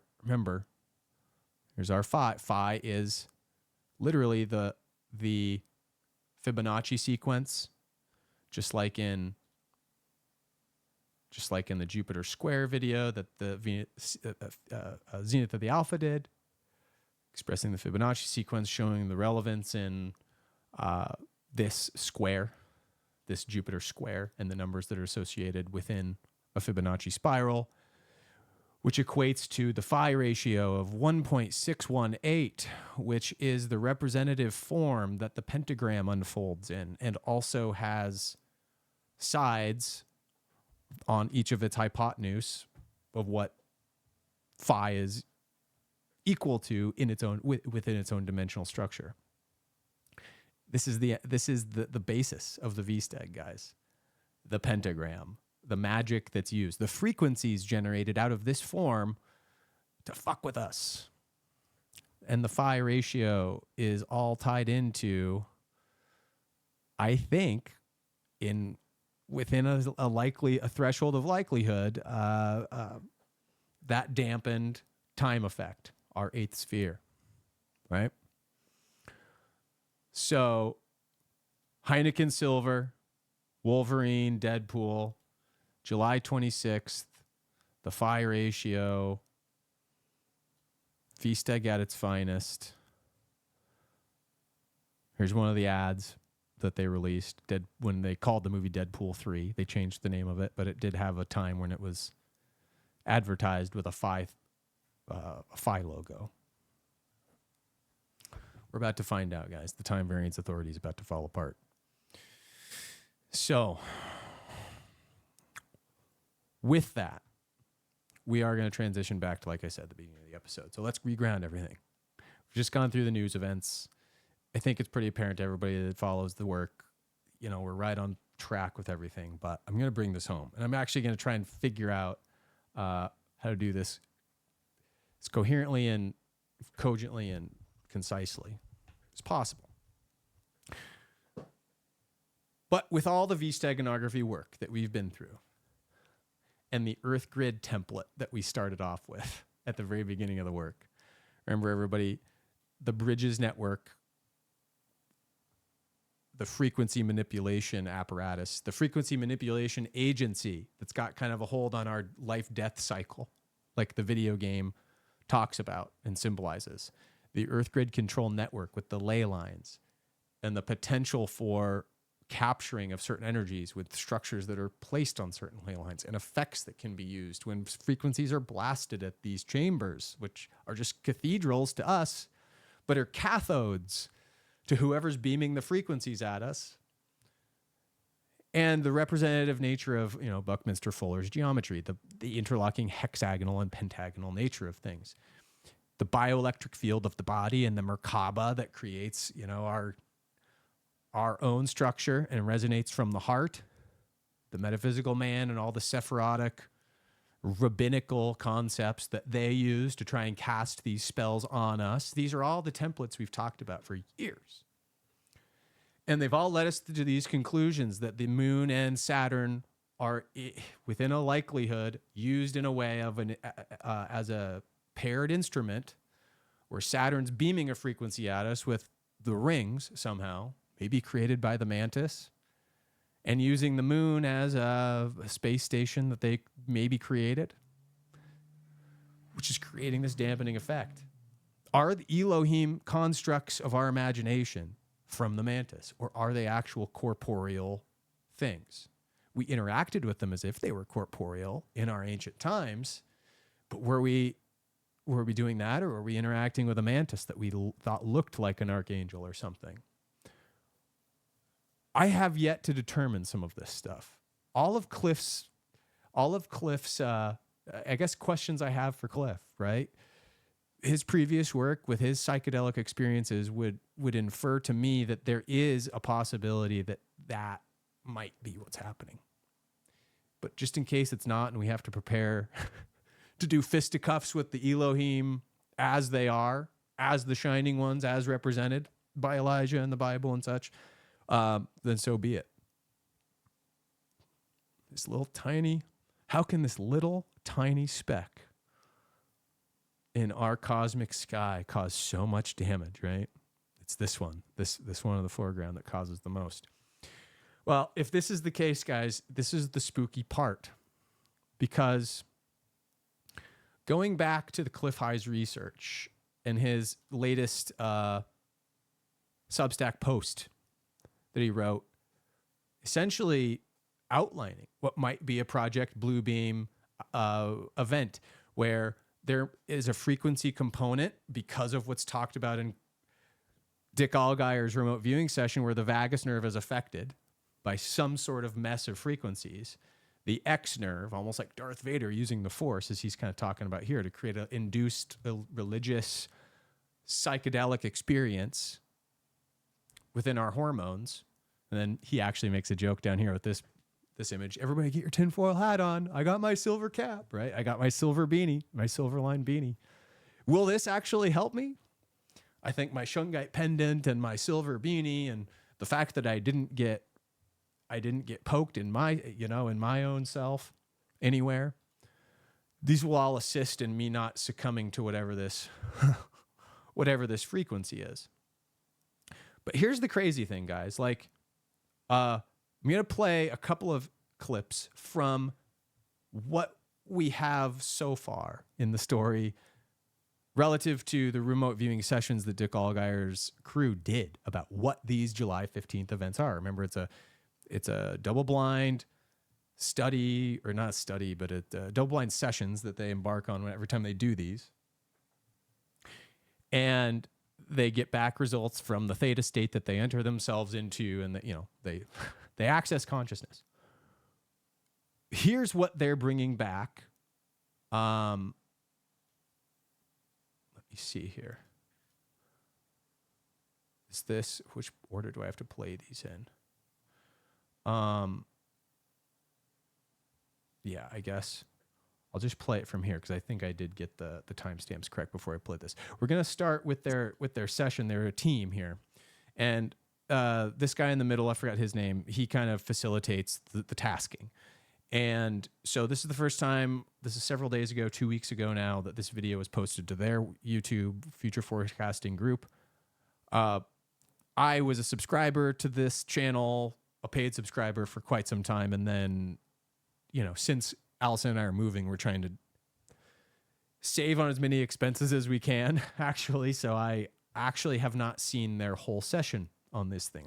I've got to get in there and view it next month, maybe, when I can afford a subscription again after the move is done, and kind of look at the whole thing. But there's been enough talked about where it's kind of apparent what this event is going to be, because they're leaking enough information without getting incredibly detailed into the specifics, which is really why you would go to their paid content anyway, to show some interesting considerations.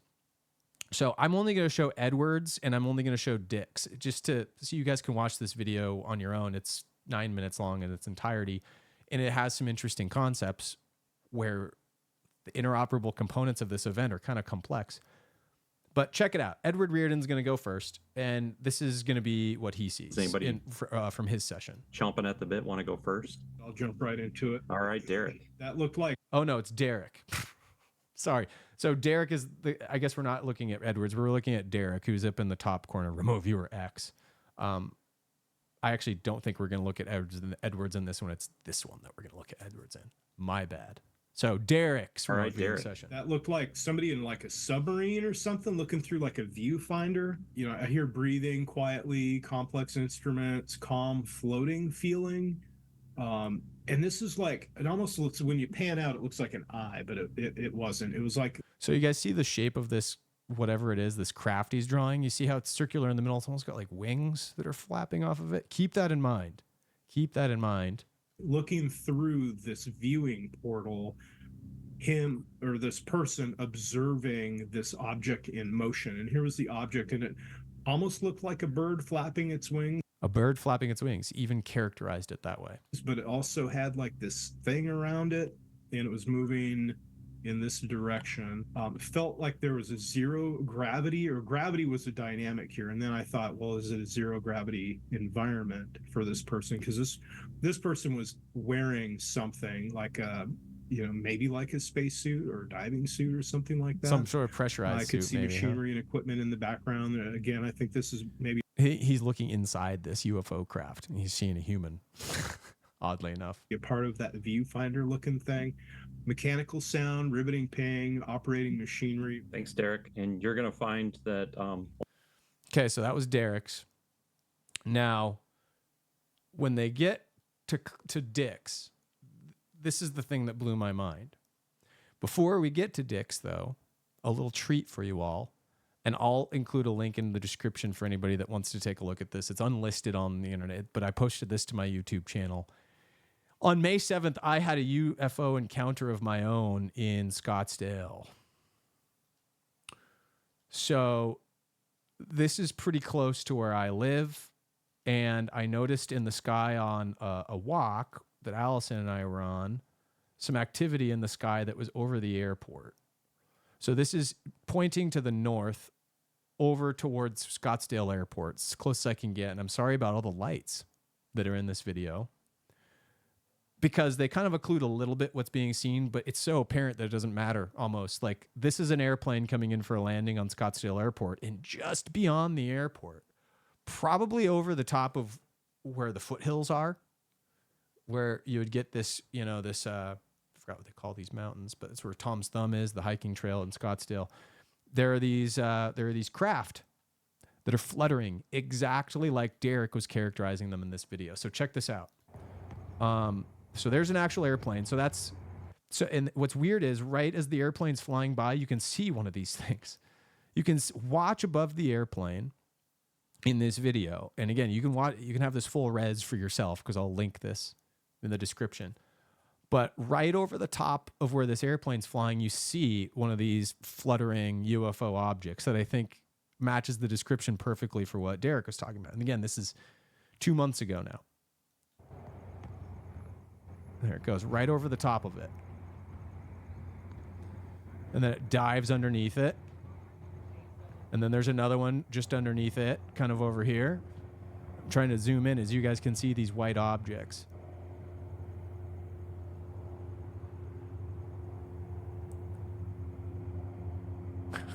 You see them almost look like manta rays.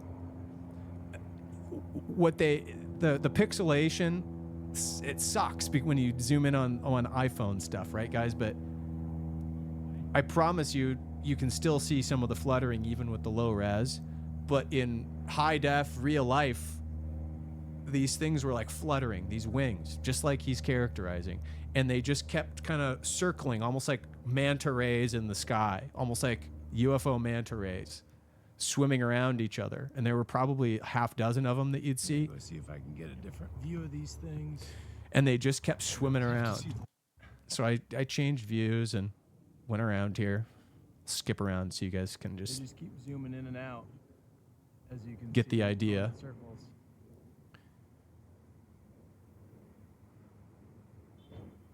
So even with the lights, I saw some of these craft that he was talking about. Pretty bizarre. I've had plenty of UFO encounters. This isn't my first one. I wasn't like I don't know freaked. what they're doing. I wasn't freaked out or anything. They're Obviously, up there and they're just circling. as of my commentary. But you guys check that out for yourself. Interesting happening. An interesting happening that lines up with that. So, on its own, I thought that was an interesting point.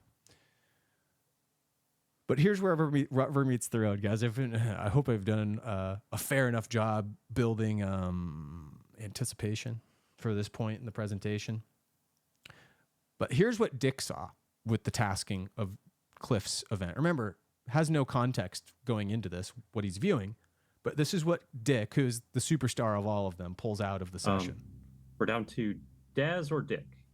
I'll go. Kept getting the idea of charged fields. Something. Charged fields. Charged fields. Charged fields, right? What kind of charged field exists around our suppositions, and what kind of qualities might that convey when he's trying to draw it, right? In distorting time, alpha particles. Distorting time. Alpha particles, the time variance authority. What are all the themes that we've been talking about here with the VSTEG, guys? I mean, come on, right? What is Oz but a time dampening effect, maybe, right? I feel various forces, high frequency sounds, ideas of gravity, EMF, scalar, fundamental forces. Fundamental forces. He's having tough time describing what he's feeling, because it's literally, in my thinking about it, a frequency that's causing the time dampening itself. How crazy. How does he even describe that, right? If he has no concept of our VSTEG yet. These are my gears, something big but finely machined. There's something big but finely machined. The big gears. Remember Norman Berggren's Ringmakers of Saturn book. How big are those craft that make the moons, that create the moons? Massive gears, planetary objects. See what he's drawing here, guys? Big, intricate parts moving, it says. How many intricate parts are inside the moon? Intricate parts moving. Well, Cliff will like this, because I think this is the moon. I said there's... He even brings up specifically the moon, which Cliff is fascinated by for reasons I don't even think, of course, I don't think Cliff's come across the V-steganography work yet. But lending credence to our own suppositions here we go. The moon as the object of what? People are seated at a table controlling, doing some plotting, like grid or math calculations, and it affects this thing that looks like the moon. Calculations that affect things that look like the moon. First of all, the Truman Show vibes that you get out of that with the guy sitting around a desk, and how deeply inculcated is the Elohim worship cult into all this stuff, right? So kind of inconclusive, interesting stuff in there, but I had no idea what or where I was. I was just all over the place. So this is one that all this data we're gonna have to look at in a couple months and see what we make of it. He will have to look at it in a couple of months, and hopefully I'll be able to get this work in front of them. Why am I saying that? Them. Hopefully I can get my work in front of them to where they can investigate it for themselves, is what I was trying to say. Didn't mean to have like a proper pronoun slip thing there go on. That was not my intention. But the other thing is, I hope that Cliff sees it. I know Cliff's really freaking busy. I know these guys are uber busy, but I think we're onto something with the connection points that we've done with our body of research, and as it connects here, guys. I mean, the frequency distortion, the field, the psychic nature of it, penetration, the vagus nerve being affected with the frequencies of what's being seen, what's going on here. So Edward Bearden and Dick had a conversation about this just yesterday, because it's all anybody can talk about. And here's what they said even just a couple of days ago, days and days onward, after kind of letting some of this stuff set in. My own data had a big event that a lot of people see, and it impacts them emotionally. And I had that without knowing the target cube, but it impacted them. It was significant. But I also had an element in it that seemed contrived, created. I even had data about something being transmitted to change your perception of something, like I didn't say Project Blue Beam, but some way that your nervous system is affected by an impulse or a pulse or EMF. That kept coming up. The House of M, the V steganography, right? The House of M, Oz, Alice in Wonderland. Think about the Dune universe. Think about our time with the Dune universe and what the Bene Gesserit are capable of with their psychic ways, guys. Like, it's not hard for me to comprehend this. It's just mind-blowing that this is happening. In my session is people think they're being impacted this, but it's being it's being overlaid by something. Did you get any of that in your, what was your session? Oh, totally. The interesting thing about your session, you're describing it now, and the session I had, which when Cliff High released like a post about it, about our work, talking about this post to his webbot info, post right here, or he did a podcast about it. What he was describing was basically a lot of elements of my session. That there was going to be people who are going to see something like a UFO, but it's really kind of, I don't know if it's a UFO or not, but it's going to kind of, it's not supposed to be seen, but it becomes seen, and they have a reaction to it, And I got the session right here. Let me just show you. We don't remember our sessions because we do so many. Well, we did this one over a month ago. Yeah. Yeah. So this was the idea here, this kind of quote unquote unseen war, like with these. The unseen war beyond the senses, because we're being occluded from seeing it in this time dampening bubble, right? From the Space Ghost planet, the moon, right? With the mantis creatures. I don't know. This is where my mind goes, guys. These kind of cloaked ships and stuff like that. And then here's like cloaked ships. And it's obviously like, oh my God, look at that thing in the sky, because it's kind of breaking through, where it shouldn't be seen, and now it kind of is seen. Not unlike your session about the holographic thing, and that's very close to what Cliff High was saying his webbot data was seeing as well. So when I heard him say that, I was like, oh, wow, man.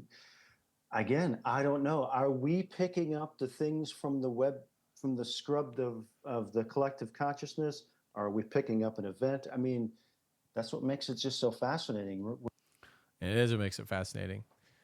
We're not going to know, but we're going to arrive in Oz, guys. We're going to arrive in Oz.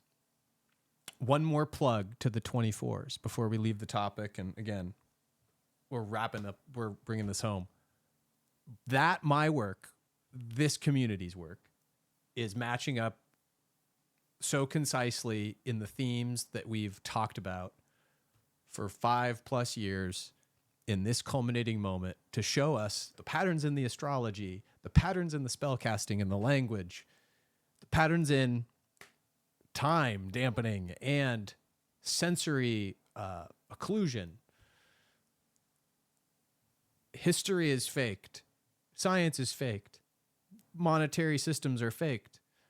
Medical systems are faked. These are all the things that the Jewish control structure has on this earth as subjugated minions of the Elohim worship cult, which may or may not be figments of their imagination that are being broadcast to them by mantis creatures. This all gets so ridiculous to even consider. But another nod to the 24 in the episode of Star Trek Strange New Worlds in this series that I'm watching. This is season 2. Season 2, episode 4. It's called Among the Lotus Eaters.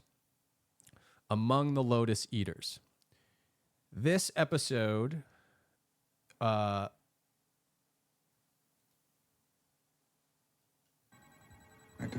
is, let me see here. Let me just show you guys.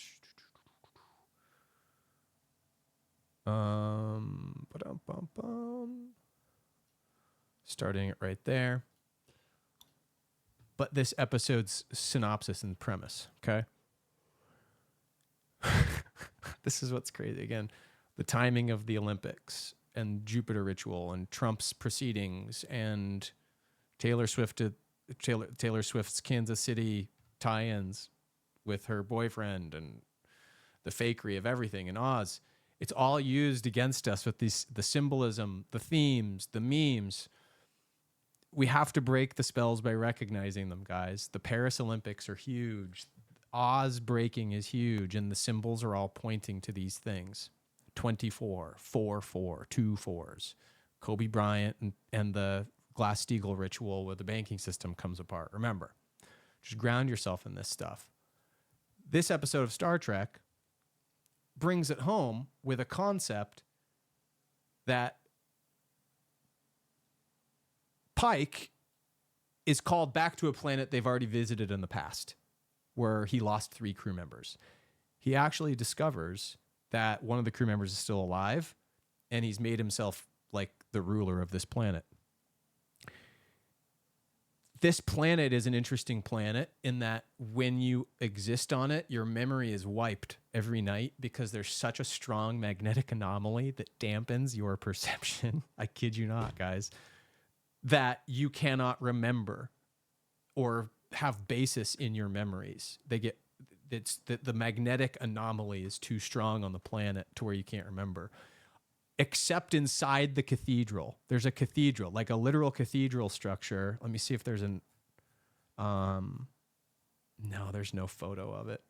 Let's see if I can get like a, here they are in the cathedral right here. Here's Pike in the cathedral. You can see the, oh no, you guys can't see it. You guys can't see the episode because I think OBS is blocked from seeing this on the, yeah, I guess I can't show you guys the scenes. But up here, let's just show you this episode. Let me see if I can, instead of showing you the episode itself, Star Trek, I do want to show you guys some of the scenes. Eaters. Images.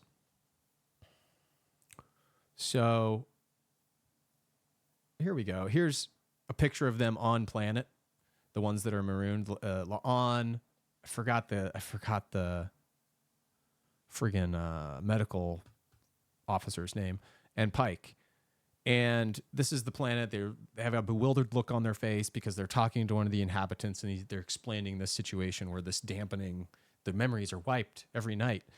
And this is a picture of the guy that was left behind and has made himself king in the cathedral, which, by the way, the cathedral is safe from the frequencies.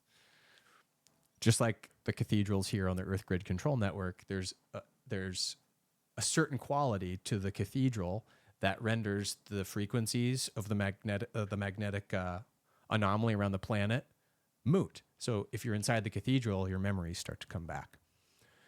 So that's what eventually happens, and Pike regains awareness, consciousness from what was before. It's an episode that's not so unlike the episode that we've referenced so many times, the Inner Light Star Trek episode, right? The Inner Light, where Picard has to go down into the planet, put his consciousness into a program, and live this whole life that he's tricked into thinking is actually real. But back on the bridge of the Enterprise, only 20 minutes has passed. He has to his consciousness has to bypass the magnetic anomaly that they arrive at there in space. And he brings back this Rasican flute, an artifact of the mind control that he had broken and lived through, right? Now, this is all very interesting that it's coming out. This was a series that aired last summer, but I'm just getting around to it now. It's funny that I'm watching it with the timing that I am, and how much it really is forecasting, locking in, helping us to understand the events that were unfolding right with the V steganography and the mythology of Hollywood. Yes, the Jews do control the media, but we do, I think, if I'm interpreting the steganography between the lines correctly, I do see the Templar influence shoving this stuff into us for intents and purposes to break the spells too. So these are all things for your consideration, guys. I think there's really, because of everything going on again with this Earth grid control network, the moon, the magnetic anomalies that are around us. I also think, of course, that there's a huge amount of speculation that you can add to the chemtrails that are in the sky and the assistant quality that these chemtrails probably have to assist in the frequency soup that we live in. And I submit to you, if you will, a V-steganography decode of the song Call Me Al by Paul Simon. And it's an interesting video that you should watch all the way through, but it references a lot of our V-steganography notes. The dogs in the moonlight, the dog star. Remember Sirius rising above the horizon to meet the Sphinx, the lion, to bring in the age of Aries. The moonlight, basking in the moonlight to, break the spell of the moonlight itself. There's some weird stuff because the song is kind of nonsensical. It's about a man who walks down the street. Why am I soft in the middle now? Why am I soft in the middle? The rest of my life is so hard. It's almost like his confidence is shot. His solar plexus chakra is off.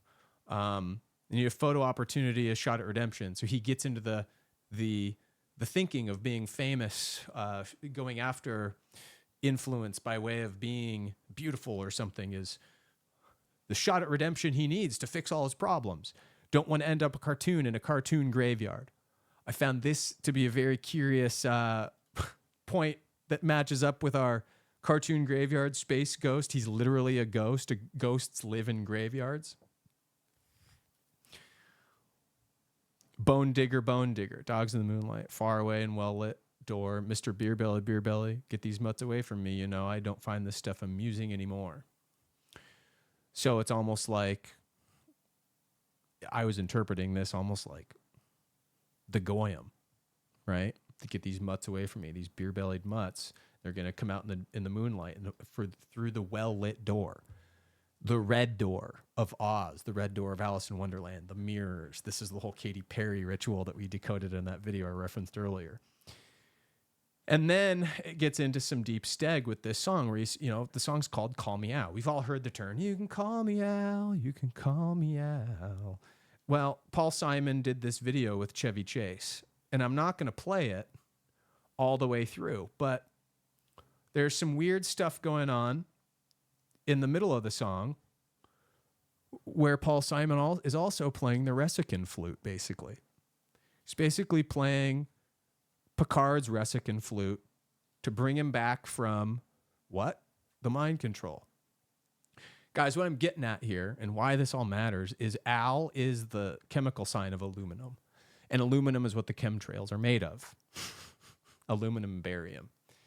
Bale. Everybody's been decoding that, I think, probably pretty correctly in the woo communities that the chemtrails themselves are consistently aluminum and barium, and these things are terrible for not only hormone disruption, affecting your vagus nerves themselves, probably help assist in seeding your system with all sorts of metals, so your conductive antenna can be more mind controlled itself.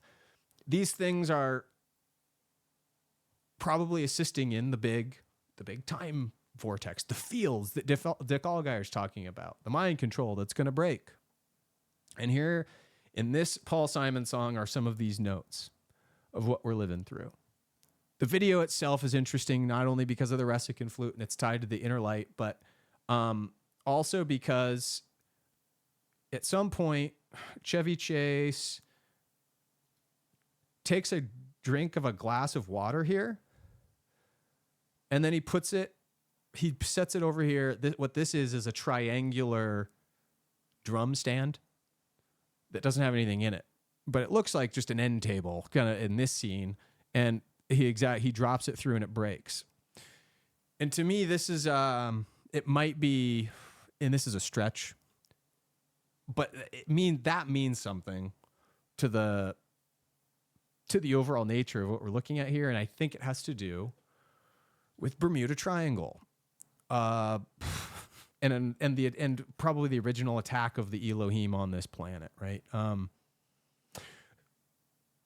I don't have time to get into that today, unfortunately. I want to expand on that topic because it has everything to do with the X steganography that Daniel List has talked about, and the 2 stone, and a lot of things that changed on this earth afterward, and could be the insertion point for Ahriman, and it could be from that point forward. And the Bermuda Triangle literally is an artifact of that time, of that mind control attack, that we were now inside this soup. And it may line up with when the moon was brought closer into orbit or something and caused a bunch of uproar and floods and the sinking of Atlantis. And there's this very confusing attack that happened to us and destroyed that empire. The Tartarian Empire, the Atlantean Empire. The Tartarian Empire was just an echo of the Atlantean Empire, of course. But I just don't have time to get into it here tonight, guys, because I have to wrap this up. But there's an interesting thread to be played here with aluminum and why it's not used in mirrors anymore either. Oh, by the way, Betty, I do have to share this. Betty, you can call me Betty. Betty is short for Elizabeth, and in Hebrew has very specific connotation for God is my oath. So God is my oath, the Elohim are my oath is what that would translate to. This song itself is almost like I will do the Elohim's bidding. Call me out, I'll get your aluminum sprayed into the atmosphere, and I'll call you my God to do your bidding, Betty, right? God is my oath is what Betty translates to in Hebrew, the shorthand for Elizabeth. So there's definitely some Elohim worship qualities to this. There is an interesting story that I'd love to spend more time on the next video looking into also, by the way. This will come with, in the next video, we are going to finally decode the Dark Matter series on Apple, which I've been watching. And it's going to wrap up nicely with the Death Stranding stuff that we kind of have left hanging all of this time that I've been doing the work. We're going to wrap that up nicely, and this component's going to come into that video because aluminum and silver have some very interesting properties that are counter to each other. And why do I use aluminum in mirrors instead of silver? It's a question to ask for the next video. But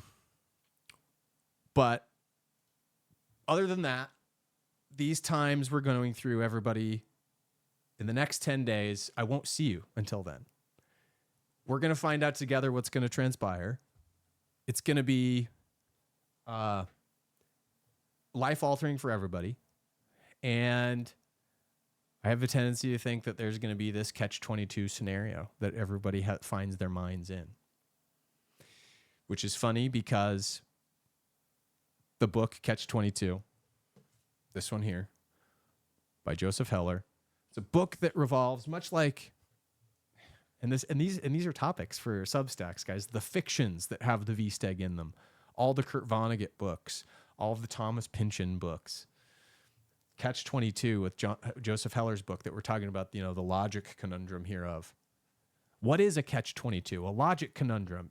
V is the 22nd letter. V represents the mind control of the senses. The Catch-22 literally is that we have to get out of what we're going through. We have to break the mind control, but there's no getting around it other than to accept that we've been duped with this unbelievable paradox to consider. It is literally the Dormammu loop, the Ahriman loop, that's talked about in the Eighth Sphere in Rudolf Steiner's work, and also Doctor Strange's mythos in the Marvel Universe. And it's interesting that the Catch-22 has so much to do with World War II. We mentioned World War II earlier in the video. We've mentioned World War II so many times along the way with the Diamond Dogs. Remember the Diamond Dogs of the Diamond Anniversary of World War II? Not only was the Diamond Anniversary of World War II when the Winter Solstice Reset ritual happened, what we referenced earlier, but 1984 experienced the book 1984, the year that this game was set. That's the heart of so much Hideo Kojima stuff. Not only Metal Gear Solid 5, but Death Stranding, of course, as they're almost like lexicons of steganography to the entirety of the work. Metal Gear Solid 2 also offers some hints toward that with the Lali Lule Lo contingent. They really all do, but I mean, the Diamond Anniversary of 1984, the book, George Orwell's book, it experienced its 75th anniversary just this last month too. So along with everything we've considered, we have World War II left to consider to break the spell. And the Catch-22 we all find ourselves in, I think, is that we have to accept what Putin was talking about in his letter to the public back in 2020. He's talking in code with this speech. I don't know if you guys remember, it was a topic on the Soviet Union, World War II, and history, and correcting the history record. Somewhat clarifying the actions that the Soviets took, but also really getting to the heart of the penetrated forces that were inside of Russia that were instigating at Germany, the Jewish contingent. He doesn't outright and say it with those blatant words, but he uses the codes necessary within the context of the Nazi frameworks and what was really happening in National Socialist Germany.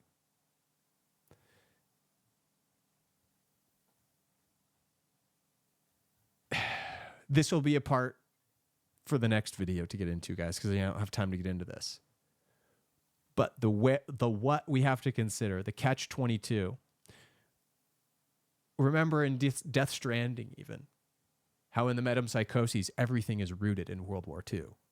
It is the Wedico Hideo Kojima is showing us, the Wedico that humanity has to break, accept the facts of, in order to move on from the trauma.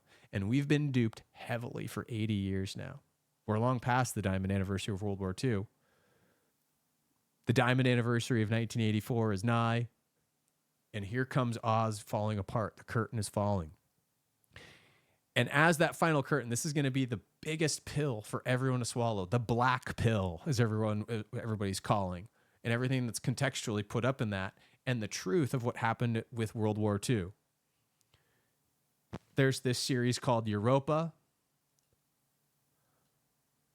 The Last Battle, that's very, very hard to find on the internet, but they finally actually gave an Odyssey page to it, and it's the most reliable place to watch this. Every time I've tried to share this with people over the last several, couple of years, I guess it's been maybe 18 months, 2 years that I've known about this, it always gets deleted by the time they go to watch it. This has been a solid place for it to live. And if you go to the playlist, you can watch it in English here. They have it in a bunch of different translated languages. You can send this all over the world. Really cool that this is finally done, but this is without digging into the occult. This does not dig into the occult. This just deals with the historical reference points of things to attempt a resorted correction of the history books. And what you're going to find is that the bastardization that had happened in the European world at that point in time before World War II and in the lead up to it, and what instigated Hitler's actions, is not what you think they are. And the plight that was faced in Germany at that very time very much resembles a lot of the beats that we're going through now in the United States. There's a battle on Twitter for the minds of these things. And Lucas Gage was kicked off of Twitter just today for posting this image. This is where we're at in the war, guys. We're at the point where we're considering the true nature of National Socialist Germany, trying to find out the truth that are in this, because again, there are gaps here too. Of course there are. Finding out what Vladimir Putin's really saying in the subtext of correcting history. Tartarian history too is really what was in the subtext of this. But a lot of, I'll list this in the description, this national interest speech that was released. It was almost like an article he actually gave a speech on and wrote this word for word. Page 2 is where the context comes in relative to what World War II conveys. But this is where we're at, guys. This will get you banned on Twitter. Twitter's not a free speech platform.